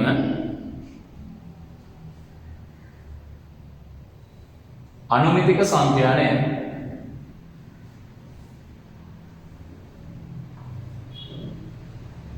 අනුමිතික සංඛ්‍යානය. අනුමිතික සංඛ්‍යානය. අනුමිතික සංඛ්‍යානය. සංගහනයේ දත්ත ලබා ගන්නා ඒකක ඉතා වැඩි නම් අනුමිතික සංඛ්‍යානය යොදා ගන්න. මේකේ දත්ත ගොඩක් තියෙනවා නම් අනුමිතික සංඛ්‍යානයට යන එක ලේසි. මෙමගින් පැමිණෙන නිගමන වඩා නිවැරදි නොවිය හැකියි. මේකෙන් එන නිගමනය සමහර විට නිවැරදි නොවෙන්නත් පුළුවන්ලු. උදාහරණයක් මෙහෙම කියනවා. දැන් අපි හිතමු මේ ඉස්කෝලේ ටෙක්නොලොජි ඩේ එක තියෙනවා. මේකට දැන් රතිඤ්ඤා පත්තු කරන්න එපා. මහමෙතුමා වගේනකොට රතිඤ්ඤා පත්තු කරන්න ඕනේ. ඔයාට ප්‍රින්සිපල් කතා කරලා කියනවා "තේ මේ රතිඤ්ඤා පෙට්ටිය තමයි මහමෙතුමා කොහොම පත්තු කරන්නේ. ඔයාම තමයි මේ රතිඤ්ඤා කමිටුවේ සභාපති හැටියට තෝරගෙන තියෙන්නේ. ඔයාට මම දැන් මේ රතිඤ්ඤා කරල් 100 දෙන්න. පෙට්ටියක් දෙනවා ඒක 100ක් දෙන්න. ඔයාට කියනවා මේ ඉදාට ඔයා මේ රතිඤ්ඤා ටික පත්තු කරන්න ඕන මහමෙතුමා එනකොට. හැබැයි කලින් චෙක් කරලා තියාගන්න මේ රතිඤ්ඤා හොඳද කියලා. පුස්තු දන්නේ නැහැ. එදාට පත්තුනේ නැත්නම් එහෙම නේද? හරි ප්‍රශ්නයක්. ඒ නිසා ඔයාට කලින් චෙක් කරලා බලලා තියාගන්න කියලා කියනවා. දැන් කොහොමද ඔයා කලින් මේ රතිඤ්ඤා හොඳද නරකද කියලා චෙක් කරන්නේ? රතිඤ්ඤා පෙට්ටිය රතිඤ්ඤා කරලා හොඳද නරකද කියලා චෙක් කරන්නේ කොහොමද? රතිඤ්ඤා කරලා පත්තු කරනවා. ඩෝම් ගන්න. පොතක ලියා ගන්න හොඳයි. තව එකක් පත්තු කරනවා. ඩෝම් ගන්න. පොතක ලියා ගන්න හොඳයි.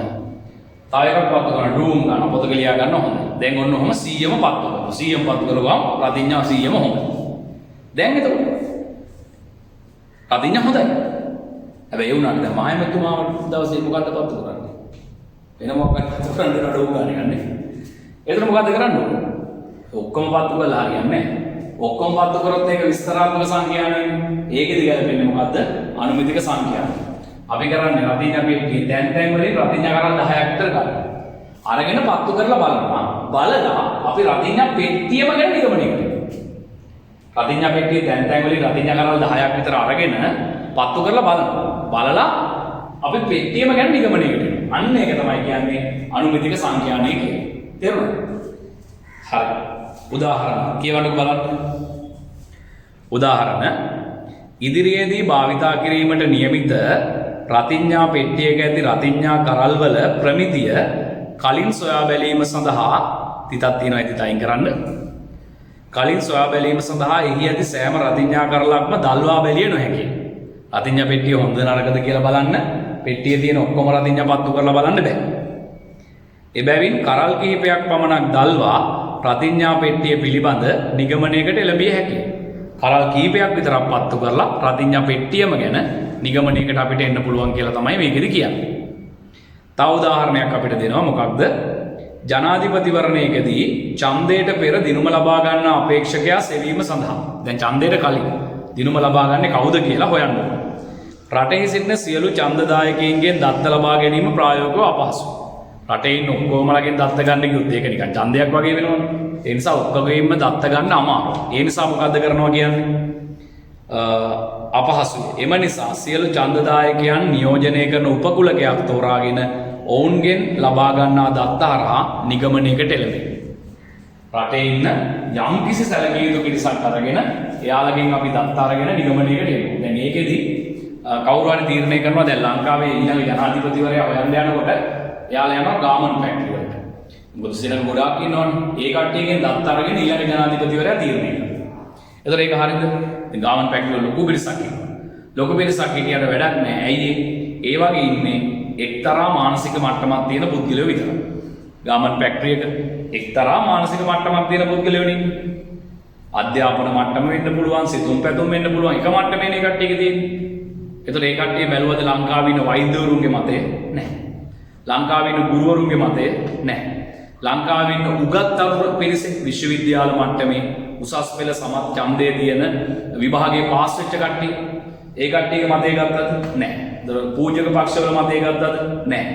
විවිධ ජාතීන්ගේ මත ගත්තද? දත්ත ටික එකතු කරගත්තද? එහෙම මොකුත් කරේ නැහැ. ඒ නිසා රටේ තියෙන සියලු ගාමන් ෆැක්ටරි වල ඉන්න අයගේ දත්ත ටික එකතු කරගලා මේ ඒකෙන් නිගමනයකට ඇවිල්ලා ඊළඟ ජනාධිපතිවරයා මෙන්න මෙහා කියලා කිව්වොත් වැරදියි. ඒ නිසා අපි විවිධ ශේෂ්ත්‍ර නිරූපණය කරන්න ඕන. විවිධ වයස් මට්ටම්, විවිධ උගත් මට්ටම්, ඒ වගේම විවිධ ජන වර්ග, ඒ වගේ හැම දෙයක්ම නියෝජනය කරන්න ඕන. එතකොට තමයි මේ අනුමිතික සංඛ්‍යානය වඩා නිවැරදි වෙන්නේ. එහෙනම් හරිනේ. ඔක්කොගෙම දත් අරගෙන නිගමනයකට આવොත් විස්තරාත්මක සංඛ්‍යානය. තෝරගත් අයගෙන් දත් අරගෙන මේ සම්පූර්ණ එක පිළිබඳව නිගමනයකට આવොත් ඒක අනුමිතික සංඛ්‍යානය. පොඩි මතකයක් විතරයි ඔයාට ඕනේ. සම්පූර්ණ මේ ඔයා කටපාඩම් කරන්න යන්න එපා. මේ ටික ඔයා 10 පාරක් 15 පාරක් කියවන්න. පිටු තුනයි තියෙන්නේ. දැන් මම මේ පිටු තුන සාකච්ඡා කරගන්න පැය එකමාරකට වැඩි කාලයක් ගත්තා මේ පිටු තුන සාකච්ඡා කරගන්න. හැබැයි මෙතනින් එහාට තියෙන ගණන්. මෙතනින් එහාට තියෙන ගණන්. ඒ නිසා ඊළඟ දවසේදී අපි ටිකක් ගොඩක් ඉස්සරහට යනවා. ටිකක් නෙවෙයි ගොඩක් ඉස්සරහට යනවා. ගණන් හදන්නත් වෙනවා. එතකොට ඔයාලට ඒකට වෙලාව දෙන්නත් වෙනවා. ඒ නිසා ලබන සතියේ ඊළඟ දවසේ පන්තියට සහභාගී වෙනකොට වෙනදාට වැඩිය ඩේටා ටිකක් තියාගන්න. වෙනදාට වැඩිය ඩේටා ටිකක් තියාගන්න. ඒ කියන්නේ දැන් අපි මේ පැය එකමාර වගේ වීඩියෝනේ දාන්නේ. වෙනදාට දැම්මේ. එදාට අපි පැය දෙකමාරක් තුනක් විතර වැඩ කරනවා එක දිගට. මොකද ගණන් හැදින්නක් තියෙන්නේ. ඒතකොට ඔයාලා වැඩ කරන්න ඕන. ඊට පස්සේ යම් වෙලාවක් අපි ආපහු නිකන් ඉන්න ඕන. ඒ නිසා පැය 3ක විතර වීඩියෝ එකක් තමයි ඊළඟ දවසේ යන්නේ. එතකොට මේ පාඩමේ ගොඩක් වැඩි ඉවරයි. ඒ කියන්නේ තියරි ටික ඉවර වෙන්න දවස් 3ක් විතරයි. ආද එක දවසක් පිටු 3යි ඉවර උනේ. තියරි ටික ඔක්කොම ඉවර වෙන්න දවස් 3ක් විතර ඇති. ඒ වගේම මේ මාසේ ඔයාලට ලැබෙනවා නිබන්ධන කණ්ඩාංග ජ්‍යාමිතිය පාඩමේ නිබන්ධනය මේ මාසේ ලැබෙනවා. ඒ වගේම සංඛ්‍යානයේ පහුගිය විභාග ප්‍රශ්න ටියුට් එක ලැබෙනවා. ඒ වගේ නිබන්ධන කීපයක් ඔයාලට මේ මාසය තුලදී ලැබෙනවා. හරි එහෙනම් ඔච්චර තමයි මට මේකෙදි කතා කරන්න තියෙන්නේ. එතකොට රිවිෂන් පන්තිය පටන් ගන්න දවස් පිළිබඳව අපි ගෲප් වලට දානවා ඔයාලගේ.